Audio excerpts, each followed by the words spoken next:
കർത്താവിന്റെ പരിശുദ്ധമായ നാമം അനുഗ്രഹിക്കപ്പെട്ട ഈ പള്ളിയിൽ വാഴ്ത്തപ്പെടുമാറാകട്ടെ.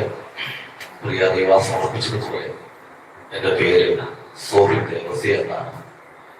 ഇവിടെയുള്ള ആരുമായും എനിക്ക് വ്യക്തിപരമായ പരിചയമൊന്നുമില്ല. എങ്കിലും കർത്താവായ യേശുക്രിസ്തു മുഖാന്തരം നിങ്ങളോട് ഒരുമിച്ച് കൂട്ടായ്മ ആചരിപ്പാൻ ദൈവം എനിക്ക് അവസരങ്ങൾക്കായി കർത്താവിന് സ്തോത്രം ചെയ്യുന്നു. ഞാൻ വളരെ ഭയപ്പെട്ടാണ് ഇവിടെ നിൽക്കുന്നത്. സ്തോത്രം. എനിക്ക് തോന്നുന്നു ഒന്ന് രണ്ട് പേരൊഴികെ ബാക്കിയുള്ളതെല്ലാം ഇവിടെയുള്ള ദൈവാസിമാരിലൊക്കെ ഏറ്റവും പ്രായം കുറവ് എനിക്കാണ് തോന്നുന്നത്. യോഹന്നാനൊരിക്കൽ സ്വർഗത്തിലേക്ക് നോക്കിയപ്പോൾ നമ്മുടെ സിംഹാസനത്തിന് ചുറ്റും 24 മൂപ്പന്മാരെ കണ്ടെന്ന് പറഞ്ഞപോലെ ഞാൻ നോക്കുമ്പോൾ മൂപ്പന്മാരെ മാത്രമേ കാണാനുള്ളൂ. അതിൻ്റെതായ ഭയം എൻ്റെ അകത്തില്ലാതില്ല. കഴിഞ്ഞ ദിവസങ്ങളൊക്കെ പ്രാർത്ഥനയിലും ധ്യാനത്തിലൊക്കെ ആയിരുന്നു നിങ്ങൾ നിലവിലുന്ന രാവിലെ എത്തിച്ചേരുവാൻ കർത്താവ് നൽകിയ സ്തോത്രം. ഞാൻ ജനിച്ച് വളർത്തപ്പെട്ടത് കാസർഗോഡ് ജില്ലയിൽ ഭീമരടി എന്ന് പറയുന്ന സ്ഥലത്താണ്. ആരെങ്കിലും കേട്ടവരുണ്ടോ? ഭീമരടി എന്ന സ്ഥലം നീലേശ്വരത്തിനൊക്കെ അടുത്ത് ഭീമരടി എന്ന് പറയുന്നത് കൊച്ചു ഗ്രാമമാണ്. അവിടാണ് ജനിച്ച് വളർത്തപ്പെട്ടത്. കർത്താവിന്റെ കൃപയാൽ 2 തലമുറകളായി പെന്തക്കോസ്ത് അനുഭവത്തിൽ ജീവിക്കുന്ന ഒരു കുടുംബത്തിനകത്ത് 3ാമത്തെ തലമുറയിൽ ജനിക്കാൻ ദൈവം എനിക്ക് അവസരം ഒരുക്കി. എൻ്റെ അപ്പന്റെ അപ്പനും അമ്മയുടെ അപ്പനും ഇവരൊക്കെ ആ തലമുറയിൽ രക്ഷിക്കപ്പെട്ട് ദൈവകൃപയെ അനുഭവിച്ച് കർത്താവിനെ ആരാധിച്ച ഒരു കുടുംബമാണ്. ഞങ്ങളുടെ പഞ്ചായത്തിൽ ആദ്യത്തെ ആലയം ഉണ്ടാകുന്നത് ഞങ്ങളുടെ വീട്ടിലാണ്, നമ്മുടെ പറമ്പിലാണ്.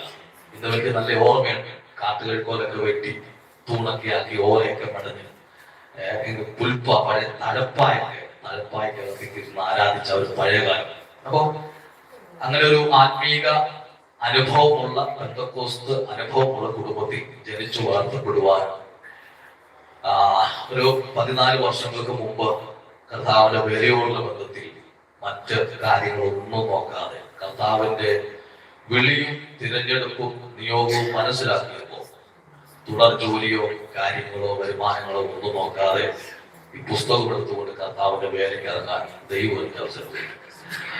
ഇപ്പോൾ 12 വർഷമായി തൃശ്ശൂര് മണ്ണുത്തിക്കടുത്ത് പട്ടിക്കാട് എന്ന് പറഞ്ഞ സ്ഥലത്ത് പാർത്ത് കർത്താവിന്റെ വേലയിലായിരിക്കുന്നു. എന്റെ വൈഫുണ്ട്, 2 കുഞ്ഞുങ്ങളുണ്ട്. മൂത്ത മകൻ 9ാം ക്ലാസ്സിൽ പഠിക്കുന്നു, 2ാമത്തെ മകള് 6ാം ക്ലാസ്സിൽ പഠിക്കുന്നു. തൃശ്ശൂര് കട്ടിലപ്പൂവം എന്ന് പറയുന്ന സ്ഥലത്ത് 11 കുടുംബങ്ങളുള്ള ഒരു കൊച്ചു ചർച്ചുണ്ട്. അവിടെ സഭാഹോളിലെ പണികൾ ആരംഭിച്ചു വരുന്നു. കോവിഡ് സമയത്ത് പുതുതായിട്ട് ആരംഭിച്ച പ്രവർത്തനമാണ്. സഭാഹോളിലെ പണികൾ ആരംഭിച്ചു വരുന്നു. കർത്താവ് അനുവദിച്ച ഈ ഡിസംബർ മാസം 7ാം തീയതി അതിന്റെ ഉദ്ഘാടനം നടത്താനൊക്കെ താല്പര്യപ്പെട്ടു. സഭയായിട്ട് പ്രാർത്ഥിച്ചു ഒക്കെ എങ്ങനെ മുൻപോട്ട് പോവുകയാണ്.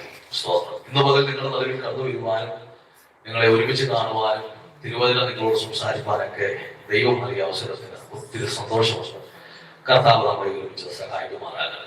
കർത്താവ് അനുവദിച്ചാൽ ഇന്ന് വൈകുന്നേരവും നിങ്ങളുടെ നടുവിൽ നിൽപ്പാൻ നിയോഗമുണ്ടെന്നാണ് കരുതുന്നത്. അതുകൊണ്ട് കൂടുതൽ പരിചയപ്പെടുന്നതൊക്കെ ആവശ്യമെങ്കിൽ പിന്നാലെ നമുക്കാകാവുന്നതാണ്. ദൈവത്തിന്റെ ആത്മാവിനെ ഏൽപ്പിച്ച ഒരു ദൈവവചനം നമുക്ക് വായിച്ചു കേൾക്കാം. യോഹന്നാന്റെ സുവിശേഷം 10ാം അധ്യായത്തിന്റെ 10ാമത്തെ വാക്യം പ്രാരംഭത്തിൽ വായിച്ചു കേൾക്കാം. യോഹന്നാൻ സുവിശേഷം 10ാം അധ്യായം.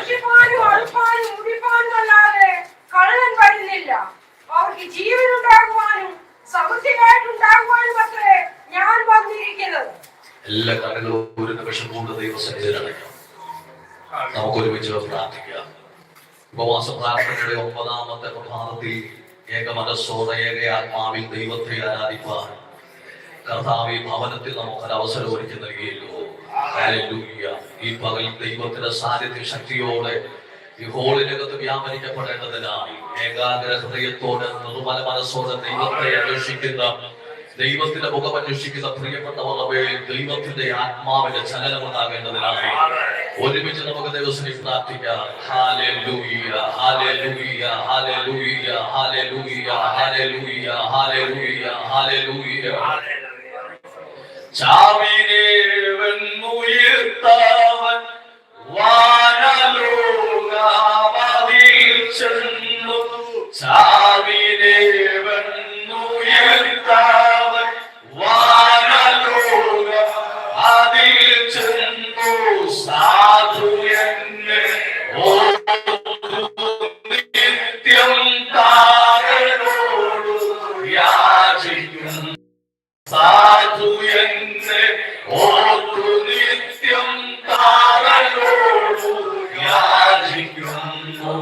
എന്റെ സമ്പത്തെന്നു ചൊല്ലുവാൻ വേറെയില്ലൊന്നും യേശു മാത്രം സമ്പത്താകുന്നു.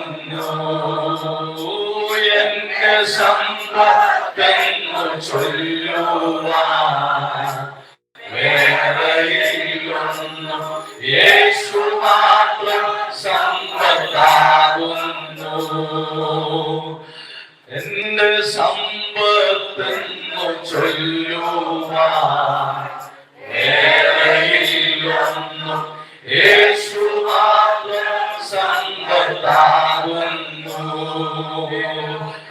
വെളുന്നുള്ളുമ്പോ തന്റെ മുൻപാകെ ലജ്ജിതനായി തീർന്നു പോകാതെ എന്റെ രാജാവെഴുന്നുള്ളുമ്പോ തന്റെ മുൻപാകെ ലജ്ജിതനായി തീർന്നു പോകാതെ ചെയ്തുകൊണ്ടു തന്നെ ചുമന്നിട്ടും തന്റെ വേല ചെയ്തുകൊണ്ടും തന്നെ ക്രൂശു ചുമന്നിട്ടും പ്രാണപ്രിയൻ സേവയിൽ എന്നായുസെല്ലാം കഴിക്കണം. പ്രാണപ്രിയൻ സേവയിൽ ആയുസെല്ലാം കഴിക്കണം. എന്റെ സമ്പത്തെന്നു ചൊല്ലുവാൻ വേറെയില്ലൊന്നും യേശു മാത്രം സമ്പത്താകുന്നു. ഓ എന്റെ സമ്പത്തെന്നു ചൊല്ലുവാൻ വേറെയില്ലൊന്നും യേശു മാത്രം സമ്പത്താകുന്നു.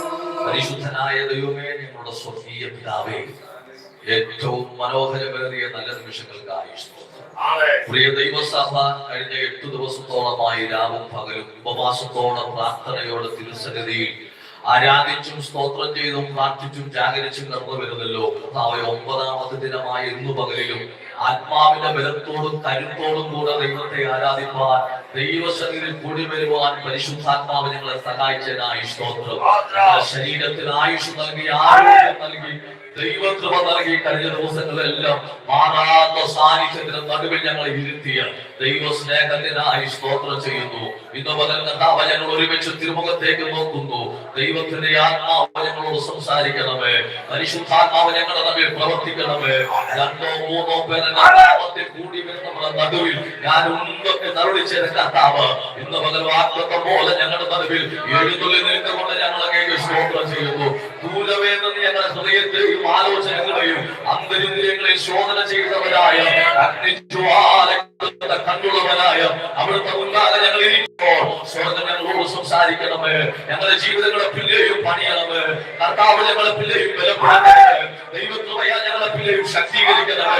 ഇന്ന് മുതൽ യേശുവിന്റെ അധികാരമുള്ള നാമത്തിൽ തിരുവെഴുത്തുകൾ ഞങ്ങൾ ഒരുമിച്ച് ധ്യാനിക്കുമ്പോൾ, ചിന്തിക്കുമ്പോൾ വചനത്തിന്റെ അടങ്ങിയിരിക്കുന്ന എല്ലാ ദൈവകൃപകളും ഞങ്ങളെ വ്യാപരിക്കപ്പെടുവാൻ അതിന്റെ അധികാരത്തോടെ അതിന്റെ ആധികാരികതയോടെ ഇന്ന് പല ശക്തിയോടെ ഉണർന്നുവാൻ ദൈവകൃപ ചിലങ്ങളായി പ്രാർത്ഥിക്കുന്നു.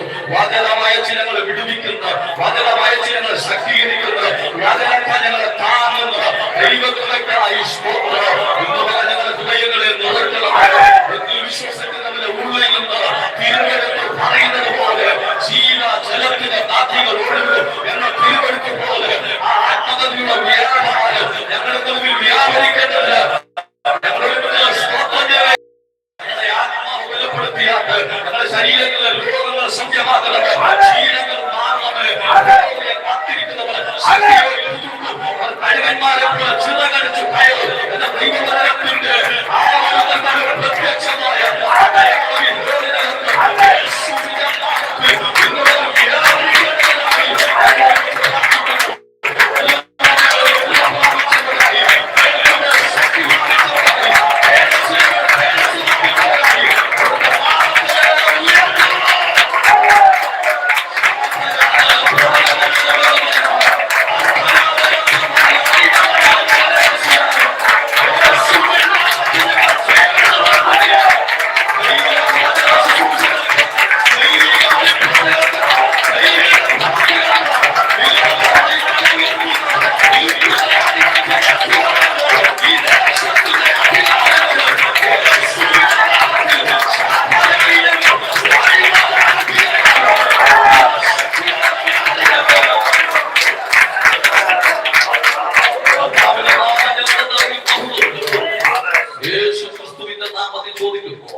ഈ ആത്മീക കൂട്ടായ്മയ്ക്ക് ക്രിസ്തുവേശുവിൽ നേതൃത്വം കൊടുക്കുന്ന ബഹുമാനിയായ ദേവദാസൻ പ്രിയ പത്തോസ്വാസി സ്തോത്രം ചെയ്തു.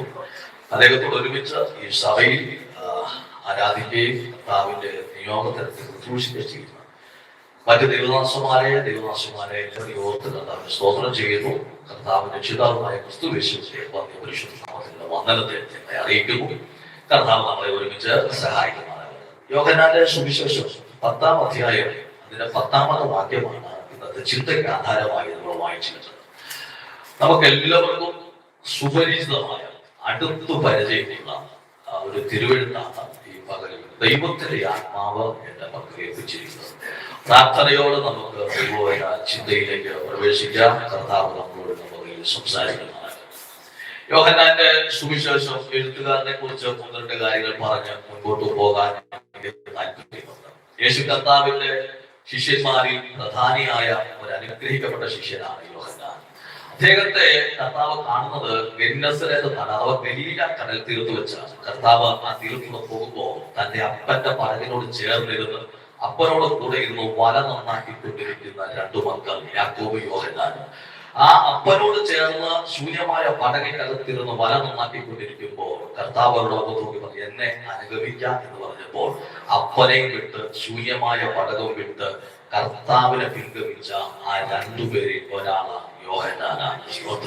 അവിടെ നിന്ന് തുടങ്ങിയ യോഹന്നാന്റെ യാത്ര യേശു ക്രിസ്തുവിനോട് കൂടെ ആ നിഴലിന്റെ കീഴിൽ, ആ കരത്തിന്റെ കീഴിൽ താൻ തുടങ്ങി വെച്ച ആ യാത്ര, ആരംഭിച്ച യാത്ര അങ്ങ് പത്മോസിൽ ചെന്നെത്തിക്കുകയാണ്. സ്തോത്രം. ആ യാത്രകളിലൂടെ ഒന്ന് കണ്ണോടിച്ച, ആ യാത്രകളെ ഒന്ന് അപഗ്രഥിച്ചു പഠിച്ച ഇന്നു പകൽ ദൈവത്തിന് സ്തോത്രം ചെയ്യാൻ ഒത്തിരി വകുപ്പ് അതിനകത്ത് നമുക്കുണ്ട്. ഈ തീരത്തു നിന്ന് യേശു കർത്താവരോട് കൂടെ യാത്ര തിരിച്ച ഞാൻ എന്റെ ചിന്തയിൽ വന്ന കുറെ കാര്യങ്ങൾ പറഞ്ഞ് മുൻപോട്ട് പോകാം. യേശു ക്രിസ്തുവിനോട് കൂടെ യാത്ര തിരിച്ച യോഹന്നാനുമായിട്ട് കർത്താവ് ആദ്യം ചെന്ന് കയറിയത് അവൻ ഗിരിപ്രഭാഷണത്തിന്റെ മലയുടെ മുകളിലാണ്. കറതീർന്ന ഉപദേശം കാതിലോട്ടൊക്കെ പറഞ്ഞു പഠിപ്പിച്ച് ആ ഉപദേശമൊക്കെ കേട്ടനന്തരം അവിടുന്ന് തന്റെ ശിഷ്യന്മാരുമായി അഥവാ യോഹന്നാനെ കൂട്ടിക്കൊണ്ട് താൻ നേരെ ഇറങ്ങി വരികയാണ്. പിന്നീട് അങ്ങോട്ട് അവൻ നേരെ ചെല്ലുന്നത് യായിറോസിന്റെ വീട്ടിലേക്കാണ്. യായിറോസിന്റെ വീട്ടിൽ ചെന്ന് മരിച്ചു കിടക്കുന്ന മകളെ യേശു കർത്താവ് വിളിച്ചുണർത്തുന്ന അത്ഭുതത്തിന് സാക്ഷിയാക്കി യോഹന്നാനെ കർത്താവ് നിർത്തുക. പിന്നീട് അങ്ങോട്ടേക്ക് കയറി പോകുന്നത് മറുരൂപ മലയിലേക്കാണ്. യാക്കോബ് പത്രോസ് യോഹന്നാനോടുള്ള മറുരൂപ മലയിൽ യേശു കർത്താവ് യോഹന്നാനെ കൂട്ടിക്കൊണ്ട് കയറി ചെല്ലുകയാണ്. ആ മറുരൂപ മലയിൽ അവരോട് ഒരുമിച്ച് പ്രാർത്ഥിച്ചുകൊണ്ടിരിക്കുമ്പോൾ താൻ രൂപാന്തരപ്പെടുന്നതും തന്റെ സ്വർഗീയ ശരീരത്തെ ആ മറുരൂപ മലയിൽ വെച്ച് യോഹന്നാൻ കാണുകയാണ്. സ്തോത്രം. അവിടുന്ന് പിന്നെ തന്നെ കൊണ്ട് കർത്താവിന്റെ കൂടെ യാത്ര ചെയ്ത യോഹന്നാൻ പിന്നെ നേരെ പോകുന്നത് ഇതിനിടയ്ക്ക് ഒത്തിരി സംഭവം ഞാൻ വിടുകയുണ്ട്. അതിന്റെ ഓർമ്മയിൽ വരുന്ന കാര്യങ്ങൾ പറഞ്ഞ് മുമ്പോട്ട് പോകുകയാണ്. ഈ മരുഭൂമി മലയിൽ നേരെ ഇറങ്ങി വന്നു പിന്നെ ഇദ്ദേഹമായിട്ട് പോകുന്നത് അവൻ പ്രധാനപ്പെട്ട ഒരു സ്ഥലം എന്ന് പറഞ്ഞാൽ വിരിച്ചൊരുക്കിയ മാളിക മുറിക്കകത്താണ്. ഹല്ലേലൂയ. ഒരു ദൂതനിക്ക് പറയാനുണ്ട്, വിളിച്ചൊരുക്കിയ മാളിക മുറിക്കകത്ത് നിന്ന് കർത്താവിനോട് കൂടെ പന്തിയിലിരുന്ന് അത്താഴം കഴിക്കുമ്പോ ആ മാറോട് ചേർന്നിരിക്കുമ്പോ വിളിച്ചിറക്കിക്കൊണ്ടുവന്ന കടൽത്തീരം മറക്കരുത്. എത്ര പേർക്ക് ആ ദൂതം മനസ്സിലാകുന്നുണ്ട്. യാത്രയുടെ തലവിൽ ഉയർച്ച താഴ്ചകൾ കൊണ്ട് അലങ്കൃതമായ യാത്രയുടെ നടുവിൽ മറ്റ് ശിഷ്യന്മാരോട് കൂടെ വിളിച്ചൊരുങ്ങിയ മാളിക മുറി കിടത്തിരുന്നു കൊണ്ട് കർത്താവിന്റെ മാറോട് ചേർന്നിരുന്ന് അവൻ അത്താഴം പങ്കിടുമ്പോ ഇന്ന് മുതൽ മറന്നു പോകരുത്. വിളിച്ചിറങ്ങിയ ഇടവും ശൂന്യമായ പടവും വലനുള്ളിക്കൊണ്ടിരുന്ന എപ്പോഴും അവരെ കടൽ തീരവും മറക്കരുത്. അവൻ സൂക്ഷിച്ച് ദൈവത്തെ ആരാധിക്കാൻ കഴിവുള്ള എന്റെ പ്രിയപ്പെട്ടവരുടെ ഇന്നത്തെ സ്വാസൗകര്യങ്ങൾ അനുഭവിക്കുമ്പോ, ഇന്നത്തെ നന്മകൾ അനുഭവിക്കുമ്പോ ഇന്നലകളിലെ കടൽ തീരം മറക്കരുതെന്ന് പറഞ്ഞുള്ള ദൈവത്തെ ആരാധിക്കാൻ പ്രേരണയുടെ പ്രിയപ്പെട്ടവരുണ്ടെങ്കിൽ ദൈവത്തെ ആരാധിക്കട്ടെ.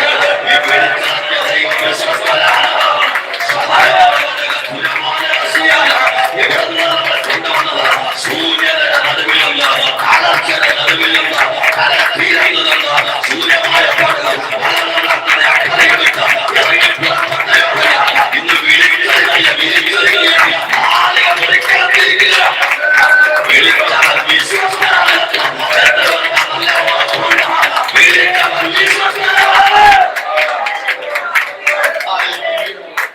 മാളികമുറിക്കകത്തുനിന്ന് നേരെ പോയത് ഗോൽഗോത്ത മലയിലേക്കാണ്. സ്തോത്രം. അളികൾക്ക് മാറോട് ചാർന്നിരിക്കാൻ എന്ന സുഖമറിയുന്നത്. ആ ഹൃദയ തുടിപ്പുകൾ തന്റെ കാതിൽ കേട്ട് യോഹന്നാൻ മാറോട് ചാർന്ന് ചേർന്നിരിക്കുക. അവിടെ ഇരിക്കാനാ നമുക്കും ഇഷ്ടം. ഏത് 24 മണിക്കൂറും മാളികമുറിക്കകത്ത് വിരിച്ചൊരുക്കിയ മാളികമുറിക്കകത്ത് കർത്താവിന്റെ കാതിൽ ഹൃദയത്തിൽ കാത് ചേർത്ത് വെച്ച് ഇങ്ങനെ സ്തോത്രം പറഞ്ഞിരിക്കാനാ നമുക്ക് ഇഷ്ടം. എന്നാൽ യോഹന്നാൻ പിന്നെ അവിടെ ഇറങ്ങി താൻ പോയത് ഗോൽഗോത്താവിലേക്ക്, കാൽവറിയുടെ മലയിൽ. തന്റെ ശിഷ്യഗണങ്ങളെല്ലാം കർത്താവിനെ വിട്ട് അകന്നപ്പോ ശരീരം ചാട്ടവാട് കൊണ്ട് അടിച്ചു കീറിയ ശരീരത്തിനകത്തു നിന്ന് വമിക്കുന്ന രക്തത്തിന്റെ രൂക്ഷഗന്ധം വമിക്കുന്ന ആ അന്തരീക്ഷത്തിൽ ക്രൂശിനോട് ചേർന്ന് നിന്നൊരു ഭക്തൻ. എന്റെ ചിന്ത പറയാം, എന്തുകൊണ്ട് മറ്റു പത്രോസും ശിഷ്യന്മാരെല്ലാം ഓടിപ്പോയപ്പോ ഈ രൂക്ഷഗന്ധം, രക്തത്തിന്റെ രൂക്ഷഗന്ധം വമിക്കുന്ന ആ അന്തരീക്ഷത്തിനകത്ത് ആ ക്രൂശിനോട് ചേർന്ന് നിൽക്കാൻ യോഹന്നാനെ പ്രേരിപ്പിച്ചത് എന്നാന്ന് ചോദിച്ചാൽ, ആ ഗലീല കടലിനെ മറക്കാത്തത് കൊണ്ട്, സൂര്യമായ പടക മറക്കാത്തത് കൊണ്ട്, കീറിയ വല തുന്നിയ അപ്പന്റെ ചിത്രം മറക്കാത്തത് കൊണ്ട്, അവൻ സൂര്യന്റെ നടുവിൽ ആ മീനിന്റെ അകത്തിൽ നിന്ന് കുഴഞ്ഞ ജീവിത സാഹചര്യത്തെ മറക്കാത്തത് കൊണ്ട്, കാൽവറിയുടെ കുലക്കളത്തിലും രക്തം താരിയൊഴുകുമ്പോഴും രക്തത്തിന്റെ ഊർജ്ജങ്ങൾ അന്തരീക്ഷത്തിൽ പരക്കുമ്പോഴും ആ ക്രൂശിനോട് ചേർന്ന് നിൽക്കാൻ തന്നെ പ്രേരിപ്പിച്ചത് എന്റെ ഇന്നലകളിലെ ഓർമ്മയാണ്. പ്രിയപ്പെട്ടവരെ, മാളികമുറിക്കകത്തിരിക്കുന്നത് മാത്രമല്ല, അതിന്റെ അപ്പുറത്ത് കഷ്ടതകളിലും ഇറങ്ങിപ്പോകുമ്പോഴും അവൻ യെശയ്യാപ്രവാചകന്റെ ഭാഷയിൽ പറഞ്ഞാൽ അവനെ തകർത്തു കളയാൻ യഹോവയ്ക്ക് ഇഷ്ടം തോന്നി എന്ന് പറഞ്ഞാൽ എന്താ അർത്ഥം? ക്രൂശിന്റെ മുകളിൽ ഇന്നലെ വരെ തന്നോട് കൂടെ യേശു കർത്താവിനെ തകർത്തു കളഞ്ഞപ്പോ ആ തകർച്ചയിൽ കൂടെ നിൽക്കാൻ യോഹന്നാന് മനസ്സായി. മാളികമുറിക്കകത്ത് ചേർന്നിരുന്നവൻ ക്രൂശന്റെ യോഗത്തിൽ ചേർന്നിരിക്കുകയാണ്. അവിടുന്ന് നാം പിന്നെ പോകുന്ന നേരം പത്മോസിന്റെ മാളികമുറിക്കകത്തേക്കാം പരിശുദ്ധാത്മാവിനെ പ്രാപിച്ച് അപ്പോസ്തലപ്രവൃത്തികളും ലേഖനങ്ങളോടൊക്കെ യാത്ര ചെയ്ത് താൻ ചെന്നെത്തി നിൽക്കുന്നത് പത്മോസിന്റെ ഏകാന്തതയിലാണ്. എനിക്ക് തോന്നുന്നു താൻ അവിടെ കടന്നുകൊണ്ട് ഗലീല കടപ്പുറം ചിന്തിച്ചു കാണും. മാറത്ത് പൊന്നച്ച കെട്ടി വെള്ളോട്ടും സദൃശമുള്ള പാദങ്ങളുള്ള അഗ്നിജ്വാലയ്ക്കൊത്ത കണ്ണുള്ള തലയിൽ തലമുറയിൽ ഹിമത്തോളം വെളുത്തു നിൽക്കുന്ന ആ യേശു ക്രിസ്തുവിന്റെ പ്രത്യക്ഷതയെ താൻ നേരിട്ട് കാണുമ്പോ, അഭിമുഖീകരിക്കുമ്പോ അവൻ താൻ ഗലീല ഓർക്കാൻ സാധ്യതയുണ്ടെന്ന്, അവൻ ഇന്നലകളിലെ അനുഭവത്തെ ഓർക്കാൻ സാധ്യതയുണ്ട്. ഞാനൊരു ദൂത് പറഞ്ഞ് മുൻപോട്ട് പോകാം. വിളിച്ചിറക്കിയ ഒരു വിശ്വസ്തരായ ദൈവമാണ്. പടിപടിയായി നമ്മളെ മാനിക്കാൻ കരുത്തുള്ള ദൈവമാണ്. അവൻ പടിപടിയായി ഉയർത്താൻ കരുത്തുള്ള ദൈവമാണ്. ഇന്ന് മകൻ നമ്മൾ സേവിക്കുന്ന കർത്താവ്. അത് അനുഭവമുള്ളവരാണ് എന്റെ മുമ്പിൽ ഇരിക്കുന്നത്. ഇന്നലെകളിലേക്കൊന്ന് തിരിഞ്ഞു നോക്കിയ, വന്ന വഴിയിലേക്കൊന്ന് തിരിഞ്ഞു നോക്കിയ, സ്തോത്രം ചെയ്യാതിരിക്കാൻ എങ്ങനെ നമ്മളെ കൊണ്ട് പറ്റും? ആരാധിക്കാതിരിക്കാൻ എങ്ങനെ നമ്മളെ കൊണ്ട് പറ്റും? നമ്മുടെ കൈയുടെ വെടുക്കല്ലല്ലോ, നമ്മുടെ ആരോഗ്യത്തിന്റെ വെടുക്കല്ലല്ലോ, നമ്മുടെ വിദ്യാഭ്യാസത്തിന്റെ ശ്രദ്ധയല്ലല്ലോ, താങ്ങായി നിന്ന കർത്താവിന്റെ കൃപയല്ലേ, കഴിവായി നിന്ന ദൈവത്തിന്റെ കൃപയല്ലേ, വിശ്വസ്തയല്ലേ,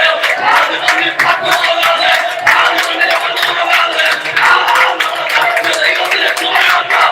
ഇന്ന് മുതൽ സ്തോത്രം ചെയ്യാൻ ആധാരങ്ങളുണ്ടെങ്കിൽ അവർക്ക്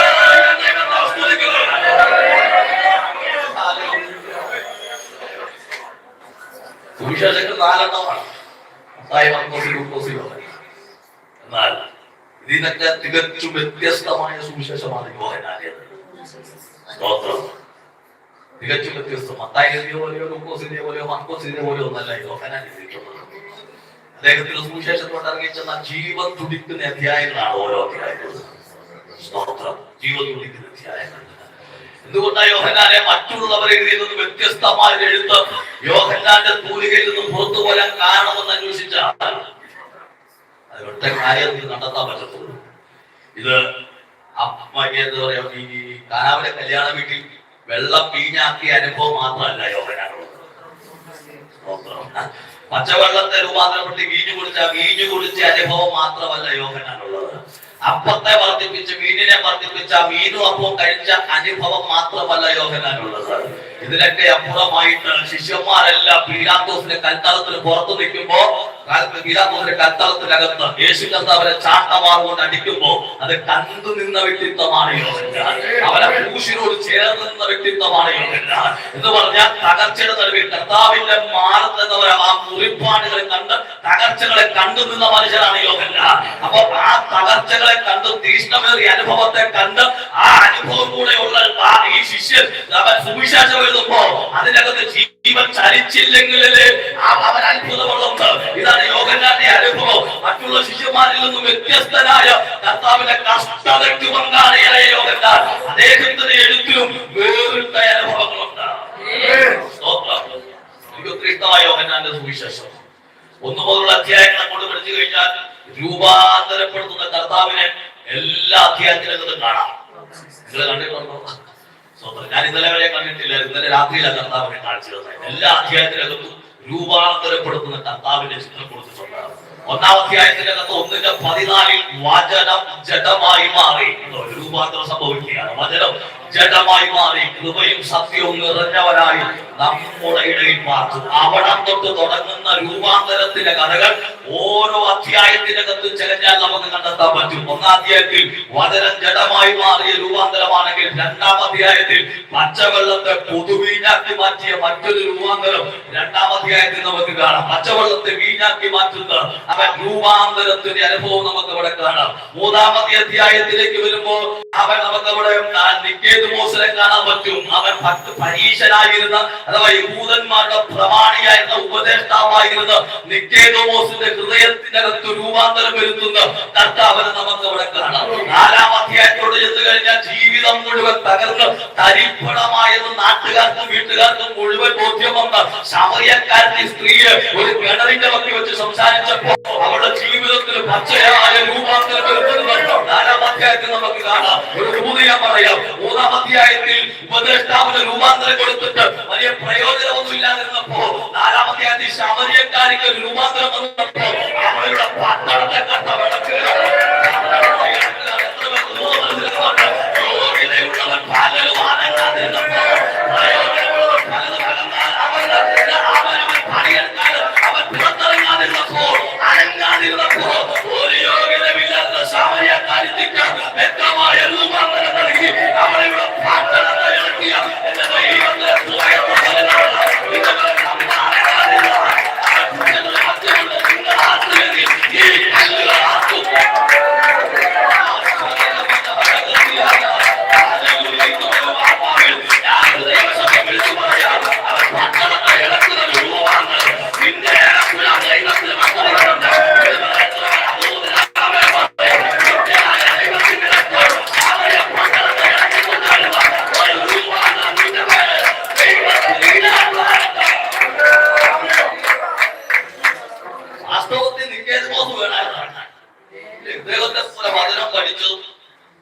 ഉപദേശിക്കുന്നതുമായ ഉപദേഷ്ടാവ് വ്യക്തമായ രൂപാന്തരം വന്നപ്പോ നിങ്ങൾക്ക് സംശയമുണ്ട് ഇതിന് രൂപാന്തരം വന്നോ ഇല്ലേ? 3-ാം അധ്യായം പഠിക്കുമ്പോൾ പുള്ളിക്ക് രൂപാന്തരം വന്നതായിട്ട് വലിയ തെളിവൊന്നും അവിടെ ഇല്ല. എന്നാൽ 7-ാം അധ്യായം പഠിക്കുമ്പോണ്ടല്ലോ അവിടെ യഹൂദന്മാരെല്ലാം യേശു ക്രിസ്തുവിനെ മാറ്റി നിർത്തി കർത്താവിനെ മാറ്റി നിർത്തി ഒറ്റപ്പെടുത്തുകയും കുറ്റപ്പെടുത്തുകയൊക്കെ ചെയ്യുമ്പോൾ കല്ലെറിയാനും കൊല്ലാനൊക്കെ തുടങ്ങുമ്പോ അവിടെ ഈ മനുഷ്യൻ വന്ന് കർത്താവിനെ സപ്പോർട്ട് ചെയ്ത് സംസാരിക്കണം. 3-ാം അധ്യായത്തിൽ പുള്ളിയെ പിന്നെ നമ്മൾ കാണുന്ന 7-ാം അധ്യായത്തിൽ കാണുന്നത് നിക്കേതുമോസ് അദ്ദേഹം എഴുതുന്നത് കർത്താവിനെ സപ്പോർട്ട് ചെയ്ത് സംസാരിക്കുകയാണ്. പിന്നെ നമ്മൾ 20-ാം അധ്യായത്തിൽ കാണുന്നുണ്ട് യേശു കർത്താവിനെ ക്രൂശിന്റെ ചുവട്ടിൽ ഇല്ലേ കൊട്ടാരത്തിനകത്ത് കയറി ചെന്ന് പീലാത്തോസിന്റെ മുഖത്ത് നോക്കി കല്ലറാൻ ശവം വിട്ടു തരാൻ അപേക്ഷിച്ച് നിർമ്മലശീലക്കകത്ത് പൊതിഞ്ഞ് അന്നേരമൊക്കെ നിക്കേതുമോസ് കൂട്ടു നിൽക്കുന്നവരെ ദേഹത്തിന് മാറ്റം വന്നുകൊണ്ടുള്ള വ്യക്തമായ തെളിവാണ് ഈ ഭാഗങ്ങളൊക്കെ നമ്മളെ പഠിപ്പിക്കുന്നത്. ദേഹത്തിന്റെ ഉള്ളിൽ മാറ്റം ഉണ്ടായെങ്കിൽ പ്രത്യക്ഷത്തിൽ പുറത്തൊന്നും കണ്ടില്ല. നാട്ടിലോട്ടെടുക്കാനോ ട്രാക്കി കൊടുക്കാനോ 4 വരെ കർത്താവിലേക്ക് കൊണ്ടുവരാനൊന്നും പുള്ളി തയ്യാറായില്ല.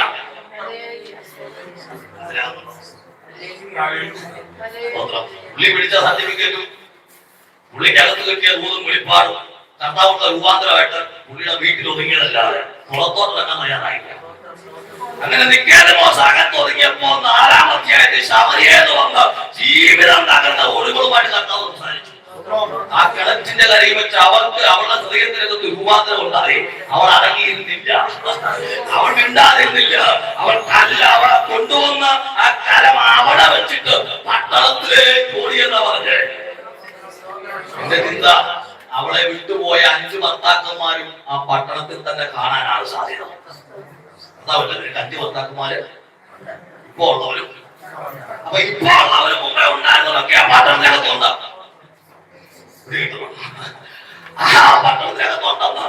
അവരുടെ നടുവിലാണ് രൂപാന്തരം വന്നപ്പോൾ സ്വർഗത്തിൽ ദൈവം ഉപയോഗിക്കുന്നത്. ആത്മാവിനൊരു ദൂത് പറയാം. അവൻ പരസ്യമായി നിന്ദകളും അപമാനങ്ങളും കുറ്റപ്പെടുത്തലുകളും പഴികളും ദൂഷികളൊക്കെ കേട്ട അതേ ജനത്തിന്റെ നടുവിൽ സ്വർഗത്തിൽ ദൈവം ശമരിയ സ്ത്രീയെ ഉപയോഗിക്കുന്നെങ്കിൽ അതൊരു ദൂതായ കൈമാറുകയാണ്. നിന്നെ വിളിച്ചവരുടെ നടുവിൽ ഉപയോഗിക്കാൻ ദൈവത്തിന്റെ പദ്ധതിയുള്ളവർ നിന്റെ കുറ്റപ്പെടുത്തൽ നടുവിൽ ഉപയോഗിക്കാൻ ദൈവത്തിന്റെ പദ്ധതിയുള്ള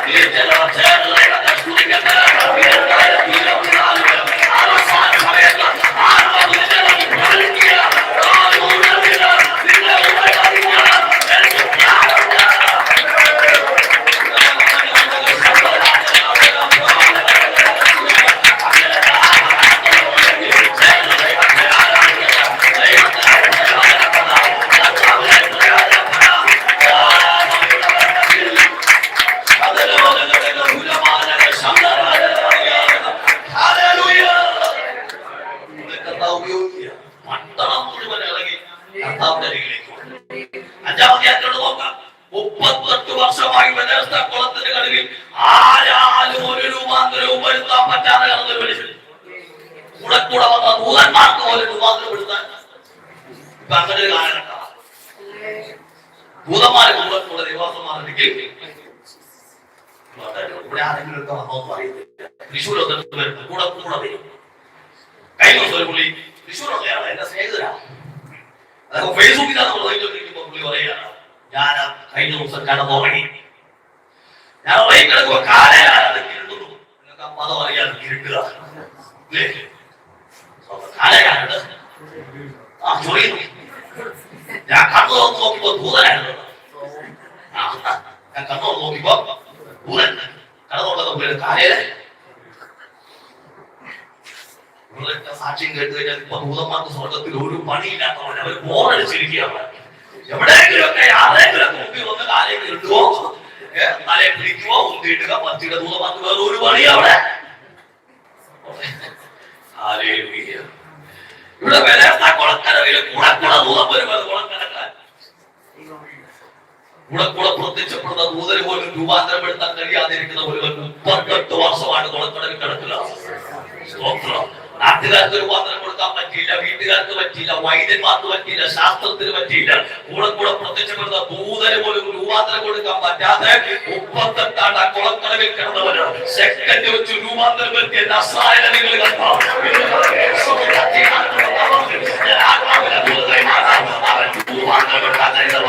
ഇന്നും പറയുന്നത് വ്യാപരിക്കുന്നുണ്ടെന്ന് ശരീരത്തിൽ മാനസിക തലങ്ങളെ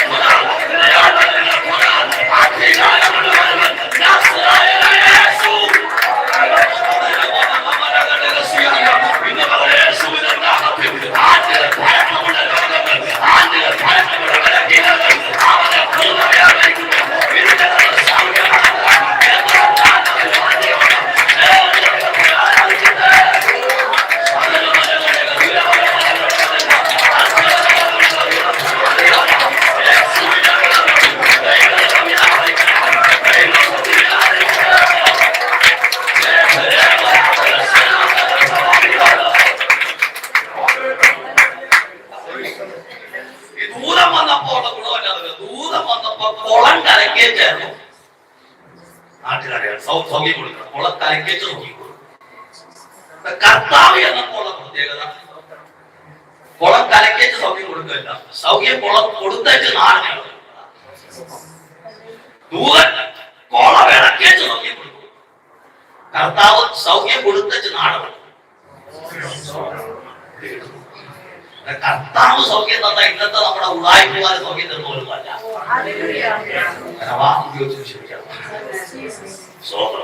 കർത്താവ് സൗഖ്യം തന്ന പിന്നെ സൗഖ്യമാക്കാൻ ദൈവത്തിന് പദ്ധതി ഉണ്ടെങ്കിൽ ദൂതൻ എത്ര വട്ടം വന്നു പോയെന്നുള്ളത് വിഷയമല്ല, എത്ര വട്ടം കൊളം നൽകിയെന്നുള്ളത് വിഷയമല്ല, നിനക്ക് മുമ്പ് എത്ര പേര് സമയം പ്രാപിച്ചെന്നുള്ളതല്ല വിഷയം. പ്രതീക്ഷിക്കാത്ത സമയത്ത്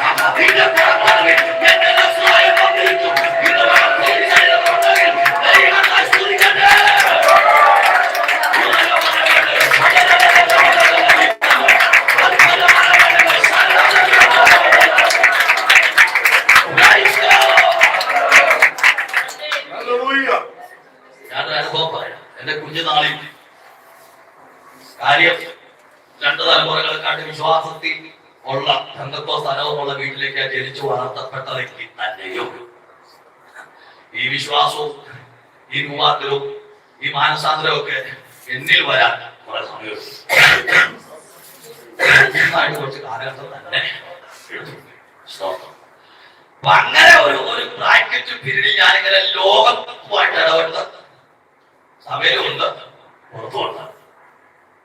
ഇങ്ങനെ നടക്കുന്ന സമയത്ത് ഞങ്ങളുടെ ക്ലബിൽ കൂട്ടുകാരൊക്കെ ആയിട്ട് വൈകുന്നേരം സമയം ചീട്ട് കളിച്ച് രാത്രി 11:30 മണിയാകുമ്പോൾ എന്റെ വീട്ടിലോട്ട് പോകുമ്പോൾ ഞാനും എന്റെ കൂട്ടുകാരൊത്ത് വീട്ടിലേക്ക് പോകുമ്പോൾ വഴി വെച്ച് ഒരു ഭീകര സംഭവം കണ്ടു. ഞാൻ പേടിച്ചു, ഓടി അലച്ച് ചെന്ന് വീടിനകത്ത് ഇരുന്ന് വാതിലൊക്കെ തള്ളി തുറന്ന് പെരക്കകത്ത് കയറി കിടന്നു. ആ കടപ്പ് ഏതാണ്ട് 40 ദിവസം കിടന്നു. ഒറ്റ കിടപ്പ് 40 ദിവസം ഭൂമി കിടന്നു. 2-3 ദിവസം കഴിയുമ്പോഴത്തേക്ക് എന്റെ ശരീരം മുഴുവൻ ചെറിയ ചെറിയ കോളയൊക്കെ വന്നിങ്ങനെ പൊങ്ങാൻ തുടങ്ങി. അതിന്റെ ഒരു ചെറിയ ശേഷി കൃഷ്ണൻ കത്താൻ വെച്ചിട്ടുണ്ട് ഇവിടെ മറക്കാതിരിക്കാൻ. ഈ കണ്ണോളൊക്കെ ചെറിയ പാലിപ്പോഴും കണ്ടോണ്ട് കണ്ണാടി നോക്കുമ്പോൾ ഞാൻ ഓർക്കും ചീട്ട് കളിച്ചതായി മറക്കരുത്. അങ്ങനെ ചിലതൊക്കെ വെച്ചു തരുള്ളൂ. ബാക്കി ശരീരത്തിലുള്ള സകലമാണ് പോയി. കണ്ണിന്റെ ഒരു പാട് കാണാൻ കണ്ണാടി നോക്കിക്കഴിഞ്ഞാൽ കണ്ണോളൊക്കെ പാടില്ല. അന്ന് ഞാൻ ഓർക്കും. അങ്ങനെ ആ വീട്ടിന്റെ അകത്ത് ശരീരം മുഴുവൻ കോമളിച്ച് പൊട്ടി 2-3 ദിവസം കഴിയുമ്പോൾ ദുർഗന്ധമൊക്കെ ഉറക്കാൻ തുടങ്ങി. എന്റെ അമ്മ വന്ന് ബെഡ്ഷീറ്റൊക്കെ കൊണ്ട് മാറ്റിയിട്ട് ആര്യവെപ്പിന്റെ ഇല കൊണ്ടൊരു ബെഡൊക്കെ ഉണ്ടാക്കി കട്ടിലിട്ട് അതിന്റെ പുറത്ത് തിരിഞ്ഞും പറഞ്ഞും ഉരുളുക. ഉറക്കമില്ല, ഭക്ഷണം വേണ്ട, പേടി തട്ടി ഇങ്ങനെ വീടിനകത്ത് കിടക്കുക. ഇങ്ങനെ കിടന്ന് പറയുന്നത് ഒരു 10-15 ദിവസം കഴിയുമ്പോഴത്തേക്കും എന്റെ വല്യമ്മ, അമ്മയുടെ അമ്മ, ഒരു ദർശനം കാണുക. രാത്രി ശരീരം മുഴുവൻ കുഷ്ഠം തന്നൊരു മനുഷ്യൻ, ഒരു വികൃത തൂങ്ങി. അതേപോലെ തന്നെ ഞങ്ങളുടെ വീട് വഴി ഞങ്ങളുടെ വീട്ടിലോട്ട് കയറി വരിക. ഞങ്ങളുടെ വീട്ടിലേക്ക് വന്ന് പെരക്കകത്തോട്ട് കയറാൻ ആ മുമ്പിത്തെ വാതിലെ വന്നിങ്ങനെ വാതിൽപ്പടിയിലോട്ട് കാലെടുത്ത് വെക്കുന്നത് അമ്മച്ചിക്ക് കാണാം, വല്യമ്മ കാണുക. അങ്ങനെയുള്ള മാതാക്കൾക്കായി സ്തോത്രം ചെയ്യുകയാണ്. വൈകുന്നേരം തലപ്പാക്കി തലപ്പ അവരവിടെ ചാളം മേച്ച തറയെങ്കിൽ ചാളം മേച്ച തറ കഞ്ഞി കിട്ടിയാ കിട്ടി. കാരണം 8 മക്കളും ഞങ്ങൾ 10-15 കൊച്ചുമക്കളും ഉണ്ട്. അമ്മച്ചിക്ക് 8 മക്കളുണ്ട്. ഞങ്ങൾ മക്കളുടെ മക്കളിൽ 10-16 പേരുണ്ട്. അമ്മച്ചിക്ക് വെച്ച കഞ്ഞി കിട്ടിയ ഉണ്ടാലും വേണ്ടില്ല, ഉണ്ടില്ലേലും വേണ്ടില്ല, ചാണകം വീഴ തറയ്ക്കകത്തും മുട്ടയിലുണ്ട്. ആത്മാവിൽ ആരാധിച്ചിട്ടല്ലാതെ അമ്മച്ചി ഉറങ്ങത്തില്ല. സ്തോത്രം. ഇന്നത്തെ പോലല്ല. ഇന്ന് നമ്മൾ ഉണ്ടാലും കുഴപ്പമില്ല, ഉണ്ടില്ലേലും കുഴപ്പമില്ല, സ്ത്രീധനം കാണാതെ. സ്ത്രീധനം നിങ്ങൾക്ക് അറിയത്തില്ല. ഉണ്ടില്ലാലും കുഴപ്പമില്ല, കഴിച്ചില്ലാലും കുഴപ്പമില്ല, പിന്നാലെ കാണാതെ ഉറങ്ങുന്ന പ്രശ്നം. അമ്മച്ചി കുടക്കാലിൽ 4-5 കിടക്കും. അങ്ങനെ ആത്മാവിൽ കിടക്കുമ്പോഴാണ് ശരീരം മുഴുവൻ കുഷ്ഠത്തർത്തി ഒരു കരക്കകത്തേക്ക് കയറി വരുന്ന ദർശനം ദൈവാത്മാവ് വെളിപ്പെടുത്തിയത്. താൻ ആത്മാവിൽ കാണുക കിടക്കുന്നത് ചാടി എഴുന്നേറ്റ് ആ ഡോറിന്റെ അകത്തോട്ട് കയറുന്ന ഭാഗത്ത് 2 കട്ടിലപ്പടി കൂടെ ചേർത്ത് ഇങ്ങനെ പിടിച്ചു നിൽക്കുകയാണ്. ഇവര് തമ്മിൽ ഭയങ്കര വാഗ്വാദം. പുറത്തുനിന്ന് കയറി വന്ന ഈ ജീവി അഥവാ ഈ കുഷ്ഠം തന്നെ മനുഷ്യൻ അതിന്റെ അകത്തോട്ട് കയറണം, നിന്റെ മകനെ എനിക്ക് വേണം. അമ്മച്ചി പറഞ്ഞു, പെരക്കകത്ത് കാല് കുത്താൻ ഞാൻ സമ്മതിക്കുക. ഇവരങ്ങോട്ടും ഇങ്ങോട്ടും ഇങ്ങനെ വാദിച്ചോണ്ട് നിൽക്കുക. ഇങ്ങനെ വാദിച്ചു കുറെ നേരം കഴിയുമ്പോൾ അമ്മച്ചിന് അകത്താരാന്ന് പറഞ്ഞത് യേശുവിന്റെ നാമം ചൊല്ലി പ്രാർത്ഥിക്കാൻ. അമ്മച്ചി ഇങ്ങനെ അതിർന്ന് നസ്രായ യേശുവിന്റെ നാമത്തിൽ എന്ന് പറഞ്ഞപ്പോഴേക്കും ഈ വന്ന മനുഷ്യൻ അതുപോലെ തിരിഞ്ഞ് വന്ന വഴിയെ ഇറങ്ങി പോയി. കേൾക്കണോ? പിന്നെ ഉണ്ടായ സംഭവം പിറ്റേ ദിവസം വൈകുന്നേരം വെള്ളരിക്കുണ്ട് ബിലിവർ ചർച്ച, യോനാപ്പിയുടെ ചർച്ചിന്റെ ഒരു ചർച്ച അവിടെ ഉണ്ടായിരുന്നു ഞങ്ങളുടെ കാസർഗോഡ്. അവിടെ ഒരു പാസ്റ്ററുണ്ട്, അദ്ദേഹം കൂത്തുപുറമ്പിൽ നിന്ന് വന്ന് ആരാധന നടത്തിക്കൊണ്ടിരിക്കുക. അവിടെ നല്ല നിഷ്കളങ്കനായ ദൈവകൃപയുള്ള ഒരു മനുഷ്യൻ. അദ്ദേഹം ഇങ്ങനെ ശനിയാഴ്ച രാത്രി അവസാനത്തെ വണ്ടിക്ക് ഞായറാഴ്ച ആരാധന നടത്താൻ പോകുമ്പോൾ ഞങ്ങളുടെ ബസ് സ്റ്റോപ്പ് എത്തി. മാങ്ങോട് കുരിശുപള്ളി എന്ന് പറയും, കുരിശുപള്ളി. ആ ആ പള്ളിയുടെ കാര്യങ്ങൾ വീട്ടിൽ വെച്ചിട്ട് ഞാൻ പോയി കിടക്കുന്നേ. അവിടെ എത്തിയപ്പോ ദൈവാത്മ മനുഷ്യരോട് ഇവിടെ ഇറങ്ങാമോ? ആരോട്? ഈ പാസ് ദൈവാത്മാവ് ഇവിടെ ഇറങ്ങാൻ. അവിടുത്തെ 8 കിലോമീറ്റർ പോകണം ചർച്ചിലോട്ട്. ഇവിടെ ഇറങ്ങിയാൽ പിന്നെ പോകാൻ വേറെ വണ്ടിയില്ല. ലാസ്റ്റ് വണ്ടിക്ക് അദ്ദേഹം വരുന്നത് എന്ന് പറഞ്ഞാൽ കൂത്തുപറമ്പ് ആ സമയത്തുണ്ടായിരുന്ന ഇദ്ദേഹത്തിന്റെ ചേട്ടനിമാരെല്ലാം മത്തി വിറ്റു ചെങ്കല്ല് ചെത്തിയൊക്കെ ചെങ്കല്ല് ചെത്തിയിട്ടാണ്. അപ്പൊ ശനിയാഴ്ച രാവിലെ വൈകുന്നേരം വരെ വെട്ടുകല്ലിന്റെ അകത്ത് കുടിക്കകത്ത് ഇറങ്ങി കണക്കകത്ത് ഇറങ്ങി വെട്ടുകല്ല് വെട്ടിയെടുത്ത് റോഡ് കയറ്റി വിട്ടാച്ചാ ഞായറാഴ്ച ആകാമെന്ന വരിക മനുഷ്യൻ. അവസാന വണ്ടിക്ക് വരുമ്പോ ദൈവാത്മാവ് ഇവിടെ ഇറങ്ങാം. ഇവിടെ ഇറങ്ങിയ ഞാനങ്ങനെ പുതിയ ഇറങ്ങാമെന്ന് ചാടി ഇങ്ങനെ സീറ്റ് ഇറങ്ങാൻ പോകും. അടി എഴുതിട്ട് അവിടെ ഇറങ്ങി നിൽക്കുമ്പോൾ ദൈവാത്മാവ് നടക്കാൻ പറഞ്ഞു. അവിടുന്ന് 2 കിലോമീറ്റർ നടക്കണം. ഈ 2 വന്ന വൈകുന്നേരത്ത് വഴി അറിയത്തില്ല, പുഴ അറിയത്തില്ല, ഒന്നും അറിയത്തില്ല. നടക്കുക. ഇങ്ങനെ നടന്ന് റോഡിൽ നിന്ന് താഴ്വാരത്തിലേക്ക് പ്ലാറ്റ്ഫോമിലൂടെ റബറിന്റെ പ്ലാറ്റ്ഫോമുണ്ട്, അതിനകത്തേക്ക് ഇറങ്ങാൻ അവിടെ ഇറങ്ങാൻ പറഞ്ഞു. താഴേക്ക് ഇങ്ങനെ ഇറക്കി നടത്തി ഞങ്ങളുടെ വീടിന്റെ 3 വീട് ഇപ്പുറത്തുള്ള മടക്കക്കുഴിക്കാർ വീട്ടുകാരുണ്ട്. അവിടെ കൊണ്ടുവന്ന് കയറ്റി. ആ വീടുകളൊന്നും അവിടെ ചെന്നിട്ട് അവരോട് ഇവിടെ അടുത്താരെങ്കിലും ബന്ധുക്കോസുകാരോടോ എന്ന് ചോദിച്ചു. കൈയടിച്ച് മാത്രമാണ് ആൾക്കാർ. നമ്മുടെ പഞ്ചായത്ത് ഞങ്ങളെ ഉള്ളൂ. നമ്മുടെ കൊല്ലച്ചാൽ 2 വീട് അപ്പുറത്ത് പൈലിച്ചാട്ടിലെ വീടുണ്ട്. അവരെ ഈ ഏരിയ ബന്ധുക്കോസുകാരുള്ളത്. ആ മനുഷ്യർ ചൂട്ടുകറ്റയൊക്കെ കെട്ടി ഉണക്ക കോലയൊക്കെ ചൂട്ടുകറ്റ കെട്ടി അതിന് തീയറ്റി കൊടുത്ത് ഇവരെ പറഞ്ഞു വഴിയൊക്കെ പറഞ്ഞു. രാത്രി ഏതാണ്ട് 9:30 ആയ സമയത്ത് ഈ ഉപദേശം ഭാര്യ ചൂട്ടുകറ്റൊക്കെ വീശിക്കൊണ്ട് ഞങ്ങളുടെ വീട്ടിൽ മുറ്റത്തേക്ക് പൈലിച്ചാട്ടിന്റെ വീടാണോ ചോദിച്ചു. അമ്മ ചോദിച്ചു അതേതോ. ആ മുറ്റത്ത് അദ്ദേഹം ചോദിക്കാം, ഇവിടെ ആരാകത്ത് രോഗിയായി കിടക്കുന്നത്? അത് നമ്മച്ചറിയുന്നു എന്റെ കൊച്ചുമോനാ. അവൻ ഏതാണ്ട് 10-15 ദിവസമായിട്ട് ഇങ്ങനെ ഇന്നെ അവസ്ഥ വെച്ച് വീട്ടിൽ കിടക്കുക. ഈ ശബ്ദം കേട്ടപ്പോ എനിക്ക് കട്ടിൽ എഴുതേക്കണം. എനിക്ക് എന്ത് ചെയ്ത് എഴുതേക്കാൻ പറ്റുന്നില്ല. ഞാൻ ജനലെ പിടിച്ചു പൊങ്ങിയിട്ടും എനിക്ക് എഴുതേക്കാൻ പറ്റുന്നില്ല. ഞാൻ ആ കട്ടിലാണ് കടന്നു. ഈ മനുഷ്യൻ ആ മിറ്റത്ത് നിന്ന് യേശു നാമത്തിൽ പ്രാർത്ഥന പ്രാർത്ഥിച്ചിട്ട് പ്രിയപ്പെട്ടവര് നിത്യത് നേരം കൊടുത്തപ്പോ എന്റെ ശരീരത്തിലെ വ്രണങ്ങൾ ഉണങ്ങാൻ തുടങ്ങി.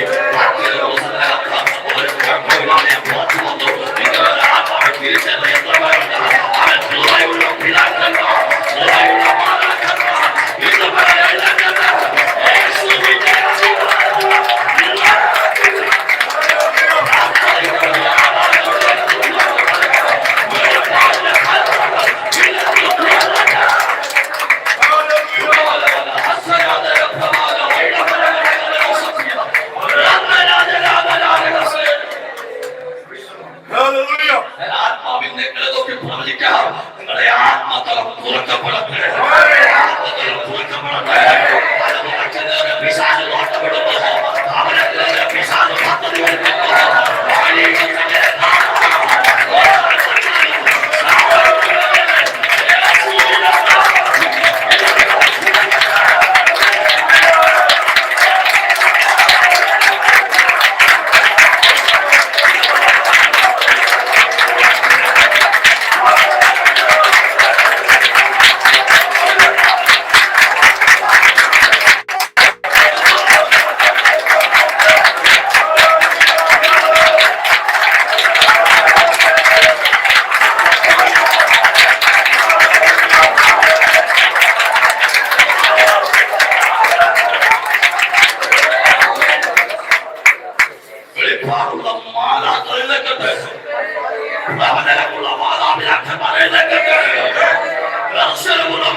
പരിശുദ്ധാത്മാവ് നമ്മളോട് സംസാരിച്ചിട്ട് നാളെ പരിശുദ്ധാത്മാവ് നമ്മളോട് സംസാരിച്ചിട്ട് നാളെ രാവിലെ നേരപ്പെടുത്ത എഴുന്നേറ്റ് വന്നിട്ട് കാക്ക ചീട്ടെടുക്കുന്നവരെ തുറന്നു വായിക്കുന്ന പരിപാടിയല്ല കൊണ്ട് വന്ന് ബൈബിളും വെച്ച്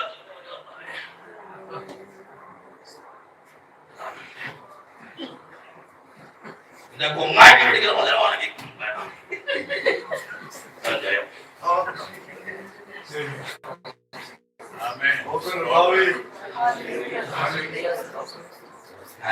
ഞാൻ ബൈബിൾ സ്കൂളിൽ പഠിപ്പിച്ച നിങ്ങൾക്ക് ചിലപ്പോൾ അറിയാമായിരിക്കും. ഇവിടെ അടുത്ത സെൻസി ജോസഫ് ഉണ്ടൊക്കെ ഏരിയയിലാണ് ഇപ്പോൾ അധികം താമസം. കോഴിക്കോട് ന്യൂ ഇന്ത്യ ബൈബിൾ ചർച്ചിൽ അദ്ദേഹം ബൈബിൾ സ്കൂളിലെ ക്ലാസ് എടുത്തിട്ടുണ്ട്. ഞാനവിടെ പഠിച്ചത്. ആ പഠന കാലയളവിൽ ഇടയ്ക്ക് അദ്ദേഹം ഒരു നല്ല നർമ്മം പറയും.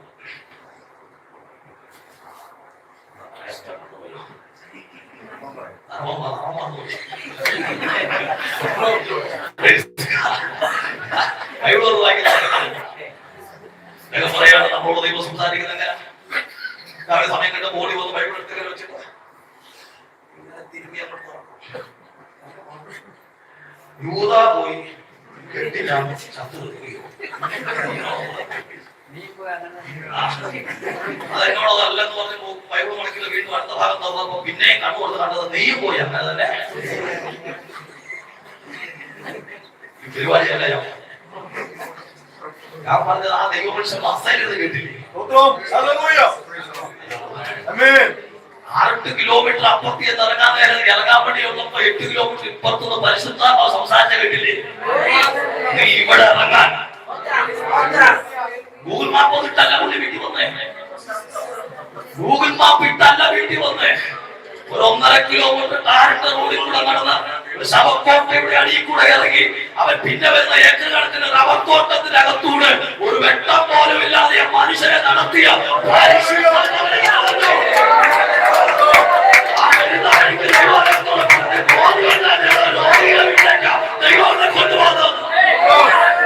സാക്ഷാൽ ഈ നിൽക്കുന്ന ഞാൻ പിശാചിനെ പിടിക്കപ്പെട്ട എന്റെ വീടിന്റെ അകത്ത് മൂളിക്കകത്ത് കിടന്നപ്പോ എതിരെയോ പോയ മനുഷ്യനെ പിടിച്ചിറക്കി എന്റെ മുറ്റത്ത് കൊണ്ടുവന്ന ദൈവമാണ്.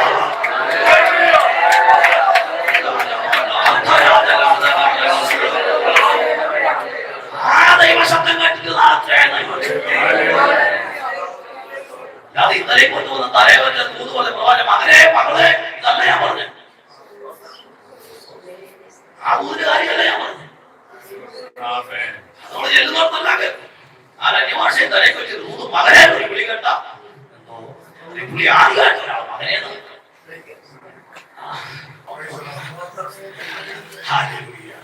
എന്നോട് എത്ര വീട്ടുകാരൊക്കെ പ്രാർത്ഥിക്കാൻ ആൾക്കാരൊക്കെ കൂടെ വിളിക്കുമ്പോ ഇടയ്ക്കൊക്കെ ആൾക്കാർ ആവർത്തിച്ച് ഒരു പാതോട് മാസ്റ്റർ 20 വർഷമായി വിശ്വാസം വന്നിട്ട് ഇതുവരെ ഒരു നന്മയും അത് ഇരിക്കാതെ ഇതുവരെ ഒരു നന്മ എനിക്ക് ഒറ്റ ഉപവാസം പ്രാർത്ഥിക്കുമ്പോഴേ കാണുക. ഒറ്റ കോട്ട ജീവിച്ച് ഇവിടെ വെക്കുകയില്ല. മര്യാദയ്ക്ക് ഒരു ബൈബിൾ ക്ലാസ്സിൽ വെച്ച് വചനം പഠിക്കത്തില്ല. മര്യാദയ്ക്ക് പ്രാർത്ഥിക്കത്തില്ല. പരിശുദ്ധാത്മാവിനെ പ്രാർത്ഥിക്കത്തില്ല. ഇവർ നന്മ കിട്ടില്ല. മൂക്കി പഞ്ഞി വെച്ച് സമയാവരുടെ പാടി ഞങ്ങൾ കുഴിക്കകത്ത് അടക്കിച്ച് നിന്റെ വരുന്ന ഞങ്ങൾ നൽകിയില്ല.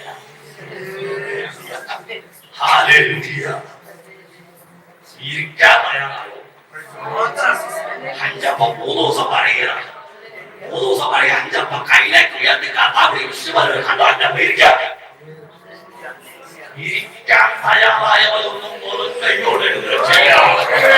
ഈ ഉപവാസം 9 ദിവസം പരിശുദ്ധാത്മാവിനെ പ്രവചിക്കാം. ഈ ഉപവാസത്തോളം പ്രാർത്ഥനയുടെ ഇരുന്നിട്ടുണ്ടെങ്കിൽ വെറും കൈയോടെ എഴുന്നേൽക്കത്തില്ല.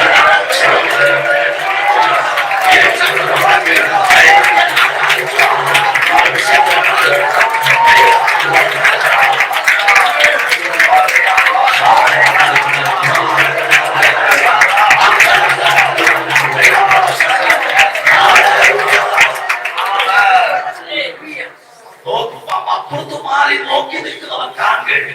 ഇരുന്നവൻ വയറും നിറഞ്ഞ് എഴുന്നേൽക്കും. വയറും നിറഞ്ഞ് എഴുന്നേൽക്കും.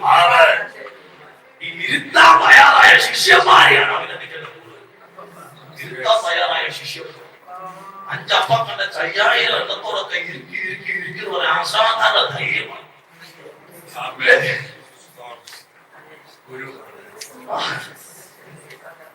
അഥവാ ഇരുത്തിയച്ചിന് അവസാനത്തെ 2 പന്തിക്ക് അപ്പം കിട്ടാതെ പോയാ പിന്നല്ലാതെ ശിഷ്യനാണോ ഗുരുവാണോ എന്നാണ് നോട്ടമല്ലോ. ആണിയുടെ പേട്ടയായി വീട്ടിൽ പോകാതെ ഞങ്ങളെ പിടിച്ചിട്ടിയച്ച് അന്നേരം പറഞ്ഞ ഞാൻ വരുന്നില്ല, വേണ്ട വേണ്ട അമ്മാമേ വാ തോമാച്ച വാ പിടിച്ചിട്ടിയച്ച് പോയില്ലെന്നോ ദശയും കൊണ്ടു, സഭയും കൊണ്ടു, രണ്ടും കൊണ്ടു.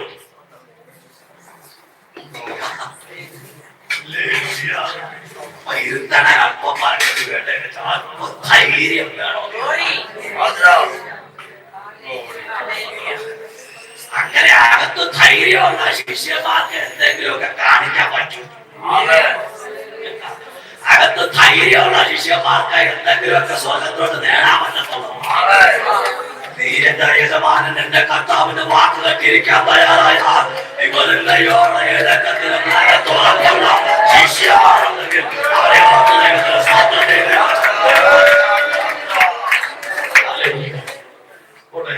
വിശുദ്ധ മനോഭാവത്തിന് മാറ്റം വരുത്താൻ കർത്താവ് 7-ാം വേണമെന്ന് വെച്ചാൽ നമുക്ക് രൂപാന്തരപ്പെടുന്ന കർത്താവിനെ കാണാം. ദാഹിക്കുന്നവരല്ല എന്നെടുക്കൽ വരട്ടെ, ശിക്കുന്നവർ ജീവജലം കുടിക്കട്ടെ. എന്നെ വിശ്വസിക്കുന്ന ഉള്ളിൽ തിരുവനന്തപുരം ജീവജലത്തിന്റെ നാട്ടികൾ അകത്തളത്തിൽ രൂപാന്തരപ്പെടുത്താൻ വിളിക്കുന്ന കർത്താവ്. 8-ാം അധ്യായത്തിലുള്ള പ്രവേശിച്ചു കഴിഞ്ഞാൽ പട്ടണത്തിനകത്ത് പരസ്യമായി വിചാരം ചെയ്ത ഒരുത്തിയെ കല്ലെറിഞ്ഞ് കൊല്ലാൻ പിടിച്ചോണ്ട് വരിക. കർത്താവിനെ കാച്ചോട്ടിട്ടേച്ച് പറയും, ഇവിടെ കല്ലെറിഞ്ഞ് കൊല്ലണമെന്ന പ്രമാണം ഞങ്ങളോട് പറയുന്നത്. നീ എന്നാ പറയുന്നത്? കർത്താവിനെ എഴുതിച്ചു പറഞ്ഞു, കല്ലെറിയണം, എറിഞ്ഞ് തന്നെ കൊല്ലണം. ഞാനത് ഡിഗ്രി അവരെ തുടങ്ങിയാണ്. പാവം ചെയ്യാത്തവർ ആദ്യം എറിയാൻ പറഞ്ഞപ്പോ ഒത്തവർ വിളയോമനെ കല്ലുതായിട്ട്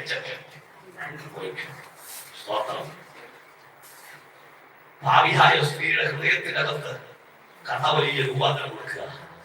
മരണത്തിന് വിധിക്കപ്പെട്ടവർ ജീവന്റെ ആത്മാവിന്റെ പ്രമാണം കൊണ്ട്, ന്യായ പ്രമാണത്താൽ മരണത്തിന് വിധിക്കപ്പെട്ടവർ ജീവന്റെ ആത്മാവിന്റെ പ്രമാണം കൊണ്ട് ജീവന്റെ പുതുക്കത്തിലേക്ക് തിരിച്ചുവിട്ട ഒരു നസ്രായന്റെ കാര്യങ്ങൾ അവിടെ കണ്ടോ. സമയക്കാരിക്ക് രൂപാന്തരമെങ്കിൽ 8-ാം അധ്യായത്തിൽ ഒരു നാരത്തിയോടെ പിന്നിടുമ്പോ വ്യഭിചാരത്തിൽ പിടിക്കപ്പെട്ടവർക്ക് ആഴമേറിയ രൂപാന്തരം. 9-ാം അധ്യായത്തിൽ പുറമേലെ കുരുടനായ മനുഷ്യന്റെ രൂപാന്തരം. ഒരു വഴിയരികിൽ വിഷയാച്ചുകൊണ്ടത് പുറമേലെ കുരുടൻ. അവന്റെ കണ്ണിന്റെ അകത്ത് ചെളി വെച്ചിട്ടുണ്ട്. അതും നല്ല ചെളിവല്ല, ചെളിതേക്കാണെങ്കിൽ മാന്യമായ നല്ല ചെളിതേക്ക. ചെളിയാണെങ്കിൽ നല്ല ചെളിയാണെങ്കിൽ നമുക്ക് സമ്മതം. ഇന്നലെ പൊട്ടിച്ച മാറിയാത്തോടെ ചെളിയാണെങ്കിൽ കർത്താവ് നിലത്ത് തുപ്പി ആ തുപ്പൽ മണ്ണുകൾ കൂട്ടി കുഴച്ച് അവരെ കണ്ണിന്റെ മേലെ വെച്ചു. പിന്നീട് അങ്ങോട്ടുള്ള ഓരോ ചൂടുണ്ടല്ലോ, കർത്താവ് മൂലം ഉണ്ടായ നിന്ന ചുമന്നുള്ളതൊക്കെ നടത്താം. വഴിയരികിൽ കണ്ണു കാണാതെ ഇരുന്നവനെ എഴുന്നേൽപ്പിച്ച് കർത്താവ് നിലത്ത് തുപ്പി ചേറുണ്ടാക്കി കണ്ണിനെ തൂത്തച്ച് പറയുക, ശീലോഹം കുളത്തോട്ട് പൊക്കോളാൻ. അവനെ വഴിയിലൂടെ തപ്പിത്തടഞ്ഞ് നടക്കുക. എങ്ങനെ? കർത്താവ് മൂലമുണ്ടായ നിന്ന ചുമന്നുകൊണ്ട് വഴിയരിയിലൂടെ നടക്കുന്ന കുരുടൻ അവനെ നിന്ന ചുമന്ന് ചുമന്ന് ചുമന്ന് ചുമന്ന് ശീലോഹം കുളത്തിനകത്തോട്ട് ചെന്ന് ആഴത്തിലേക്ക് ഇറങ്ങി അതിനകത്ത് വെള്ളം ഉപയോഗിച്ച് കണ്ണു കഴിയപ്പോ യേശുണ്ടായ നിന്ന അത് പൂർണ്ണമായിട്ട് മാറുകയാണ്. അവൻ നിന്നാലോ ഒന്നുകൊണ്ട് ശീലോഹകുളത്തിന്റെ കവാടത്തിൽ വന്ന് മേളിൽ നിന്ന് പോയവൻ ഇങ്ങനെ നടന്നു വന്നു തപ്പിത്തടഞ്ഞ് നടന്നു വന്ന് ചെയ്താണോ കുളം. ആ കുളവിടെ സ്റ്റെപ്പ് 1-ാമത്തെ സ്റ്റെപ്പിന്റെ അവിടെ 2.5 മണിക്കൂർ നിന്നു.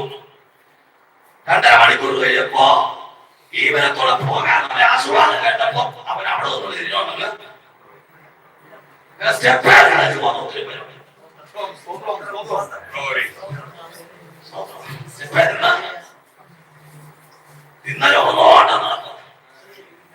കഴിക്കളയാ നിന്നോണ്ടെന്ന് ക്രിസ്തുവിന്റെ നിന്നയോട് നടക്കുക.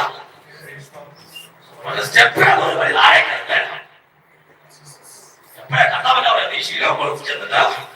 വെള്ളം കൊണ്ട് കഴുകണം. ഈ കുളത്തിന്റെ കരയിൽ വന്ന് ചിങ്ങനെ അവിടെ നിന്ന് 2.5 മണിക്കൂർ നോക്കിയിരുന്നു വീട്ടിൽ പോയ കാര്യം നടക്കുകയാണ്. അതിന്റെ അകത്തോട്ട് ഇറങ്ങി ഓരോ പടികാടത്തിലേക്ക് ഇറങ്ങി കുളത്തിന്റെ അകത്ത് വെള്ളം കോരി അതുകൊണ്ട് തൂകൾ കഴിവുപെടാം. നിനക്ക് വിടുതലുണ്ടാകുന്നില്ല എന്നുള്ള ദൈവത്തിന്റെ തൂത് മനസ്സിലാകുന്നില്ല. വ്യാപരിക്കുമ്പോ അതിന്റെ അകത്തേക്ക് ഇറങ്ങി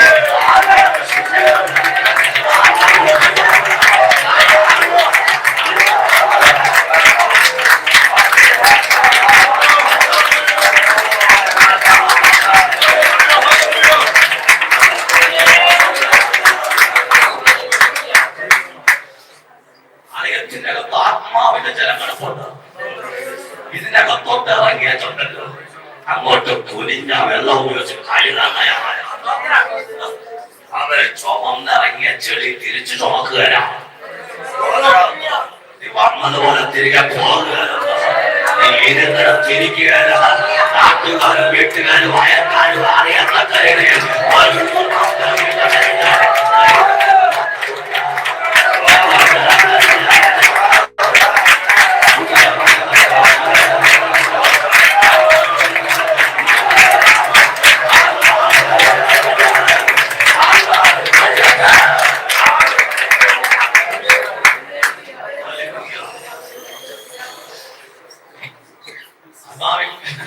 കഴിയാതെ കരയിൽ വെച്ച് പോയാ മുഖത്തെ ചെളി അവിടെ ഇരിക്കും. പിന്നെ ഒരു ഗുണമുണ്ട്. ഞാൻ ഗുണം അറിയാവോ? കഴിഞ്ഞ ആഴ്ച പശമത്തി തേച്ച ഷർട്ട് ഒരു 4 കൂടെ ഇടാം. അമ്മാമ തിരുവല്ലയിലെ നാട്ടുകൊണ്ട് പശമത്തി 150 രൂപയ്ക്ക് തേപ്പിച്ച സാരി ഒരു 4 യോഗത്തെ അടുപ്പിച്ച് ചുറ്റാം. കരയെ വെച്ച് വീട്ടിൽ പോയാ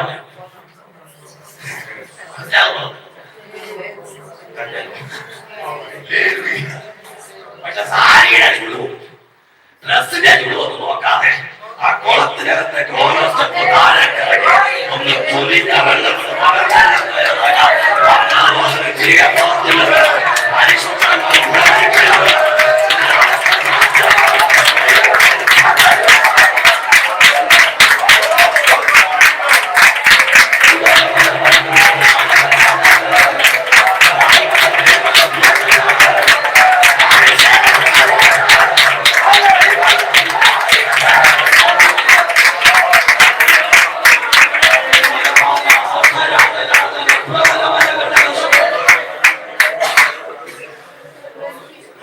ഞാനെന്റെ വായിച്ച കുറുവാക്യത്തിനകത്ത് ഒറ്റ കാര്യമാണ്.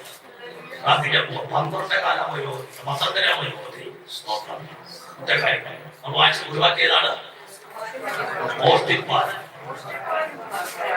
മറുപ്പാൻ, മുടിക്കാനില്ല. സാക്ഷാൽ യേശു കർത്താവ് പറഞ്ഞ സ്റ്റേറ്റ്മെന്റ് 3 പദങ്ങൾ കർത്താവ് പറയുന്നത്. മോഷ്ടിക്കുക, അറക്കുക, കർത്താവിന്റെ കൃത്യ ക്രമത്തിനാണ്. അവർ എല്ലാത്തിനും ഒരു ക്രമമാണ്.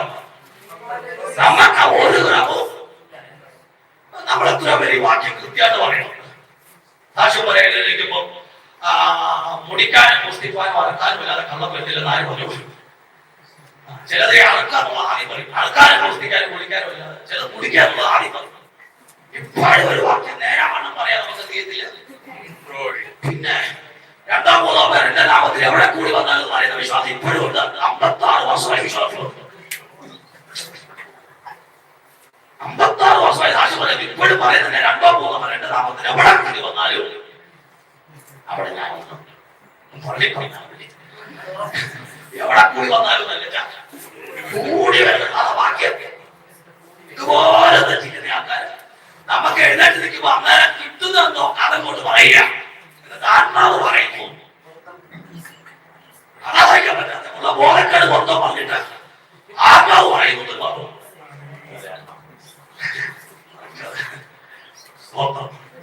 എഴുതി വെച്ചത് ഈ ആത്മാവിന് അറിയത്തില്ല എങ്ങനെയാ ഞാൻ എഴുതിയത്.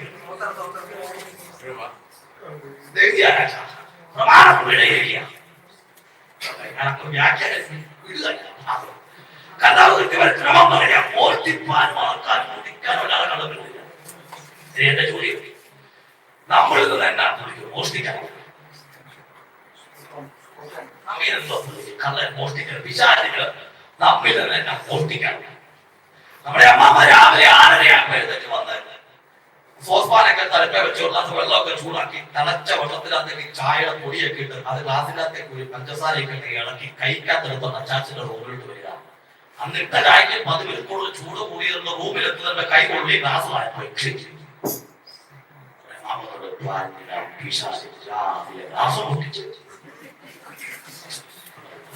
നമ്മുടെ കയ്യിലെ ഗ്ലാസ് പൊട്ടിച്ചിട്ടുള്ള പുള്ളിക്കുള്ള എവിടെയോ പോകാൻ തിരക്കിട്ട് എഴുന്നേറ്റ് വന്ന അയൽബോക്സൊക്കെ ചൂടാക്കി വെച്ചിട്ട് ചുരിദാർ 1500 ചുരിദാർ വിരിച്ച കൊണ്ടിട്ട് ഒറ്റ പോക്ക് അടുക്കളയിൽ ഏതാണ്ടൊക്കെ ചെയ്ത് തിരിച്ചു ചൂടാ പെട്ടി അയൽബോക്സ് ചൂടായി പഴുത്തിരിക്കുക. ഇങ്ങോട്ട് വന്നിട്ടെടുത്ത് 1500 ചുരിദാറിന്റെ ഭാരം കൊണ്ടിട്ടായി പിശാചിനെ ചുരിദാറും നമ്മുടെ ചുരിദാർ കത്തിച്ചുള്ള പുള്ളിക്കിട്ടുള്ള നമ്മുടെ വീട്ടിലെ കസേരയുടെ കാല് കുത്തിക്കഴിഞ്ഞാൽ പിശാചിന്റെ കസേരയുടെ കാല് പുള്ളിക്ക് അത്യാവശ്യമാണ്. കസേരയ്ക്ക് 2 കസേരയ്ക്ക് പുള്ളി അത്യാവശ്യം വരുമ്പോഴാണ് വിശ്വാസി ഉള്ള കൂലിപ്പണി എല്ലാം എടുത്തിട്ട് അണ്ണന്റെ കയ്യിൽ പലിശയ്ക്ക് കൂടെ പണി എടുത്തിട്ട് മേടിച്ച കസേരയുടെ കാല് കുറിച്ച് അവിടെ എന്റെ ചിന്ത ആശ്വാസത്തിൽ നമ്മിൽ നിന്ന് പ്രവർത്തിക്കാറുണ്ട്. നമ്മുടെ ആശ്വാസം, നമ്മുടെ കസേരയുടെ കാലം, നമ്മുടെ തുണിയുടെ പീസോ സ്തോത്രം ഇതുവല്ലതാണ്. പുള്ളിക്ക് ഇതുകൊണ്ട് വല്ല കാര്യമുണ്ട്. നമ്മളെ ഈ പുള്ളി പലർക്കും നടക്കുമല്ലോ, പുള്ളിക്ക് തട്ടുകടയൊന്നും നമ്മുടെ ക്ലാസിന്റെ ടീമൊക്കെ പോയിക്കൊണ്ട് പോകാൻ പുള്ളി ഇവിടെ തിരുവല്ലയുടെ തട്ടുകടയിൽ നടക്കുന്നില്ലല്ലോ. എന്താ പുള്ളിക്ക് മോഷ്ടിക്കാറുണ്ട്? ആ ഭാഗം പറഞ്ഞ് ഞാൻ അവസാനിപ്പിക്കാം. പുള്ളിക്ക് തമ്മിൽ മോഷ്ടിക്കാറുള്ളത് എന്താ അറിയാമോ? പ്രാർത്ഥന, ആരാധന, പതിവായി ഉപവസിച്ചു വന്ന ഉപവാസം ഉണ്ടായിരുന്നല്ലോ. ഉപവാസം വാചനധ്യാനത്തിലെടുത്തിരുന്ന സമയം, ദൈവത്തോട് കൂടെ ഇരുന്ന സമയം, ഇതൊക്കെയാ പുള്ളി മോഷ്ടിക്കുന്നത്. നിങ്ങൾ ഇന്ന് പുള്ളി വല്ല മോഷ്ടിച്ചിട്ടുണ്ടോ? ആദ്യമൊക്കെ 2 മണിക്കൂർ ഇരുന്ന് മുട്ടേരുടെ അന്യഭാഷ പറഞ്ഞാലാണ്. ഇപ്പൊ 20 മിനിറ്റ് ഇരിക്കുമ്പോഴത്തേക്കും ഓർക്കം വരും. ബാക്കി ഇവിടെ പോയി 1 മണിക്കൂറും 40 മിനിറ്റും ഇവിടെ പോയി. എവിടെ പോയില്ല. പുള്ളിയുടെ ചാക്കി കിടപ്പുണ്ടാവും, പുള്ളിയുടെ ഭണ്ണാരത്തിനകത്ത് കിടപ്പുണ്ടാവും. ആദ്യമൊക്കെ ആഴ്ച 2 ദിവസമായി കൃത്യമായിട്ട് ഉപവസിക്കുന്നത്. തലമുറയ്ക്ക് വേണ്ടി ഉപവസിക്കും, സഭയ്ക്ക് വേണ്ടി ഉപവസിക്കും, ദേശത്തിന് വേണ്ടി ഉപവസിക്കും, എന്തെല്ലാം ഉപവാസം. ഇപ്പൊ അതൊക്കെ ഉപവസിക്കാം, അതിനെക്കുറിച്ച് ചിന്തയില്ല. വചനം വായിക്കുന്ന പതിവൊക്കെ ഉണ്ടായിരുന്നു, കൊണ്ടുപോയി. ചില വീട്ടിൽ നിന്ന് രാവിലത്തെ പ്രാർത്ഥന കൊണ്ടുപോയി, സന്ധ്യാപ്രാർത്ഥന കൊണ്ടുപോയി, സകലം കൊണ്ടുപോയി. അപ്പൊ പിശാച് കൊണ്ടുപോയതിന്റെ ബാക്കിയായിട്ട് ശിഷ്ടമായിട്ട് നമ്മൾ ഇരിക്കുക. 2 മുറി അന്യഭാഷയും 10 മിനിറ്റ് പ്രാർത്ഥനയും 4 വോട്ടുമായി വായിക്കും. കൊണ്ടുപോയതിന്റെ ബാക്കിയാണ് നമ്മുടെ കേട്ടില്ല. കരുത്തുറ്റത് കാതലുള്ളതും അവൻ വേണ്ടപ്പെട്ടതൊക്കെ പുള്ളിയുടെ ഭണ്ണാരത്തിനകത്ത് കിടക്കുക. നിങ്ങൾ വിചാരിച്ചിട്ടുണ്ടോ കർത്താവ് എന്നാ പറഞ്ഞ ബലവാനെ പിടിച്ചു വെച്ചിട്ടില്ല അവന്റെ വസ്തു കവർന്നെടുക്കാൻ? മറ്റുള്ളവരെ ഒന്നും ആഗ്രഹിക്കരുത് പറഞ്ഞത് മറ്റുള്ളവരൊന്നും എന്ത് ചെയ്ത് കൂട്ടുകാരനെ അവനെ ഉള്ളതിനെയോ അവന്റെ വസ്തുവയോ ഒന്നും എന്ത് ചെയ്ത് ആ പുള്ളി പറയാൻ ബലവാനെ പിടിച്ചു വെച്ചിട്ട് അവന്റെ വസ്തു അവനോ? ഇതെങ്ങനെ യോജിച്ചു പോകുക? ഇതെങ്ങനെ യോജിച്ചു? അവനെ പിടിക്കാണ് അവന്റെ വസ്തു അല്ലേ, പിന്നെ അവനെ പിടിച്ചു കെട്ടി വെച്ച അവന്റെ വസ്തു അതിക്രമമല്ലേ കാണിക്കുന്നത്? കർത്താവ് എന്നെ അങ്ങനെ പറഞ്ഞു ബലവാനുള്ള അവന്റെ വസ്തു കവർന്നെടുക്കാൻ പറഞ്ഞേ. നമ്മളെ പറയും ഞാൻ പറഞ്ഞത് നീതികേടല്ല. ഇപ്പോൾ അവന്റെ വസ്തു അവൻ വെച്ചോണ്ടിരിക്കുന്നത് എന്നാ അറിയാമോ? നിന്നീത് മോഷ്ടിച്ചത് അവൻ പറയാമോ? നിന്റെ പ്രാർത്ഥനയും നിന്റെ ആരാധനയും നിന്റെ വചനവും നിന്റെ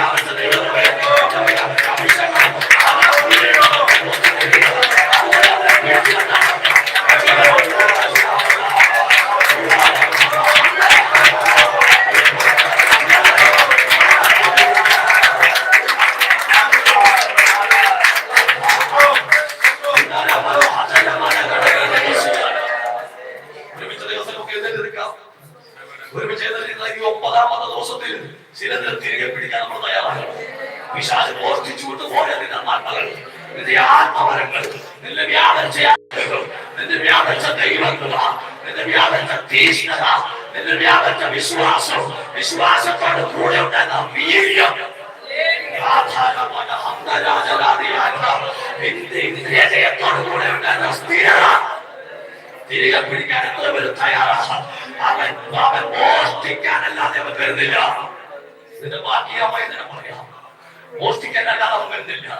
അവൻ മോഷ്ടിച്ചത് എന്തെങ്കിലും ഉണ്ടെങ്കിലും കൊണ്ട് പ്രിയപ്പെട്ടവരെ, ഈ 9ാമത്തെ പ്രാർത്ഥനയിൽ നിങ്ങൾ തിരികെ പിടിക്കാൻ തയ്യാറാകണം. അതെല്ലാം നന്മ വെളിപ്പെട്ടില്ല സാരമില്ല, സാരമില്ല.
ഇതുപോലെ ഒരു അവസരം കർത്താവ് ഒരിക്കലായിട്ട് ദൈവത്തെ സ്തുതിച്ച് മഹത്വപ്പെടുത്തുന്നു. ഇവിടെ ഉപവാസ പ്രാർത്ഥന ക്രമീകരിക്കണം എന്ന് ഹൃദയത്തിൽ ഒരു ആഗ്രഹം ഉണ്ടായപ്പോൾ ഞാൻ ആദ്യ ദിവസം തന്നെ പ്രിയ വാരിച്ചായിട്ട് പറഞ്ഞു. വാരിച്ചാൻ യൂണിവേഴ്സിറ്റി ഞങ്ങൾക്ക് വേണ്ടി ബ്ലോക്ക് ചെയ്തു, അതിനായിട്ട് അറിയിക്കുന്നു. തുടർന്ന് എന്റെ ചിന്ത, ഇവിടെ ആര് ശുശ്രൂഷിക്കും? നമുക്ക് ദേവദാസന്മാരെല്ലാം വളരെ ഭംഗിയായി ദൈവത്തെ ശുശ്രൂഷിക്കുന്നവരാണ്. എങ്കിലും കർത്താവ് നമ്മൾ എന്നും കേൾക്കുന്നതിന് അപ്പുറത്ത് ഒന്ന് കേൾക്കുമോ ഞാൻ ആഗ്രഹിച്ചു. ഞാൻ വളരെ അതിനുവേണ്ടി സമീപിച്ചു.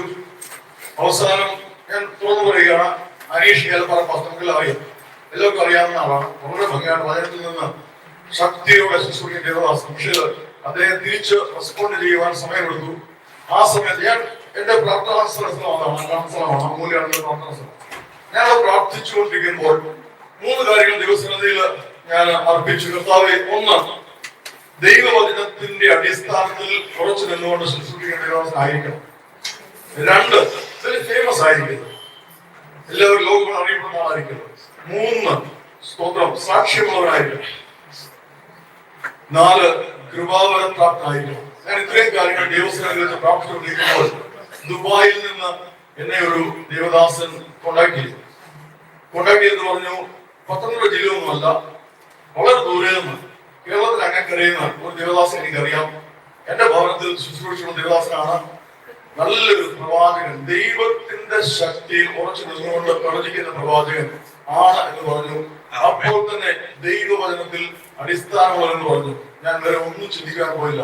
അദ്ദേഹത്തിന്റെ പേര് ചോദിച്ചില്ല, മൊബൈൽ നമ്പർ മാത്രം ചോദിച്ചു.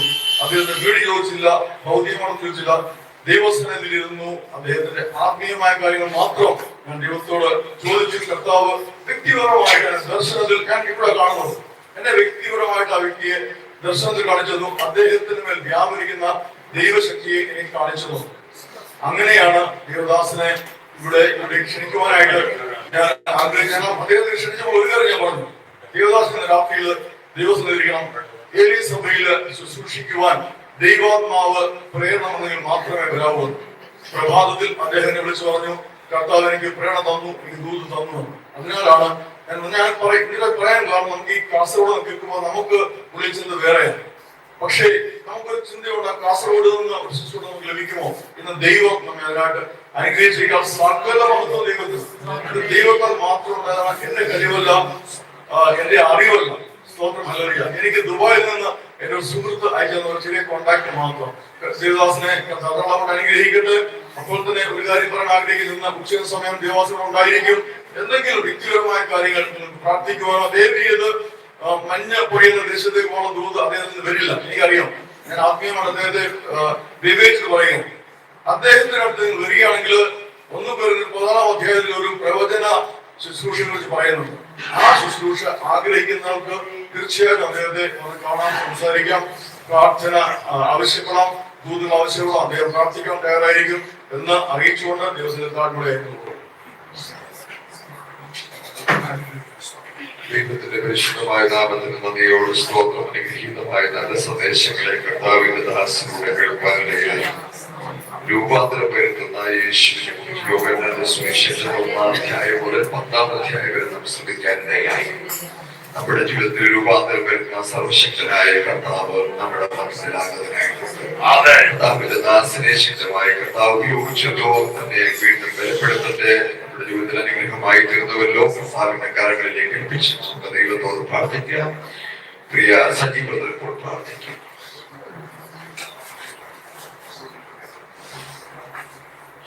ഒരുപാട്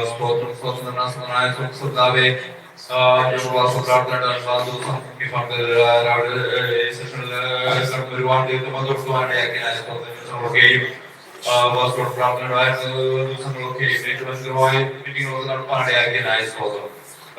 സംഘത്തോളം തന്നെയായ സ്തോത്രം, നിയമത്തിനായ സ്തോത്രം, സംഭാഷണമായ കുടുംബത്തിനായ സ്തോത്രം. കുടുംബാംഗങ്ങളെ ഞങ്ങളൊക്കെയും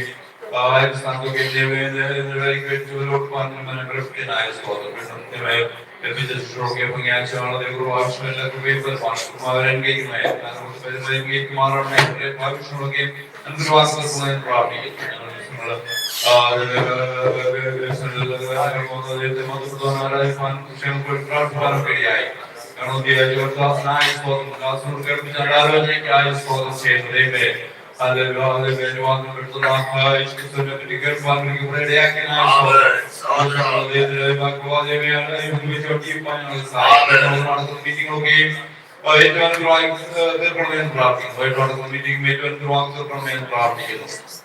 ക്ലാസ്സിനായി സ്തോത്രം ചെയ്യുന്നു. ഞങ്ങൾ എല്ലാ ക്ലാസ്സുകാരെയും എല്ലാവരുടെയും മാറണമേ.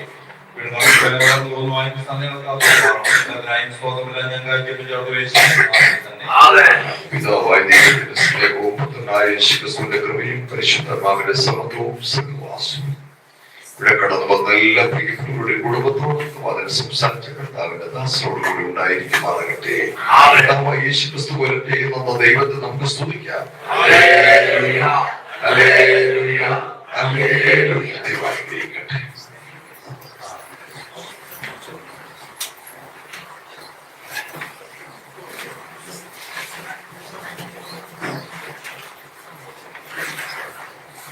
കരിപ്പെട്ടിയും ചുക്കും കുരുമുളകും മാത്രം കൊണ്ടുണ്ടാക്കിയ കാപ്പിയുണ്ട്. ഡയബറ്റിക്സുകാർ കുടിക്കാൻ കേട്ടോ.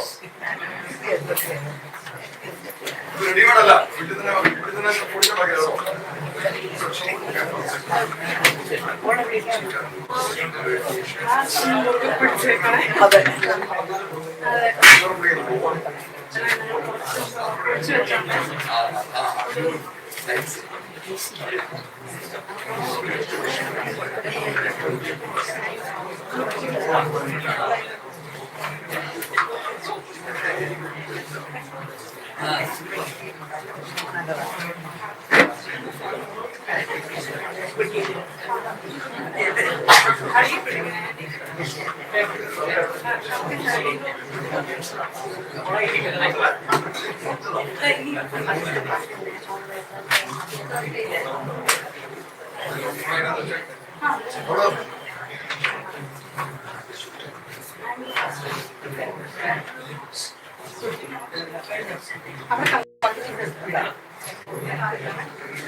ആർക്കെങ്കിലും ജീരവെള്ളമാണെങ്കിൽ ഉണ്ടല്ലോ. വെള്ളമാണ് അറിയാം, ജീരവെള്ളം.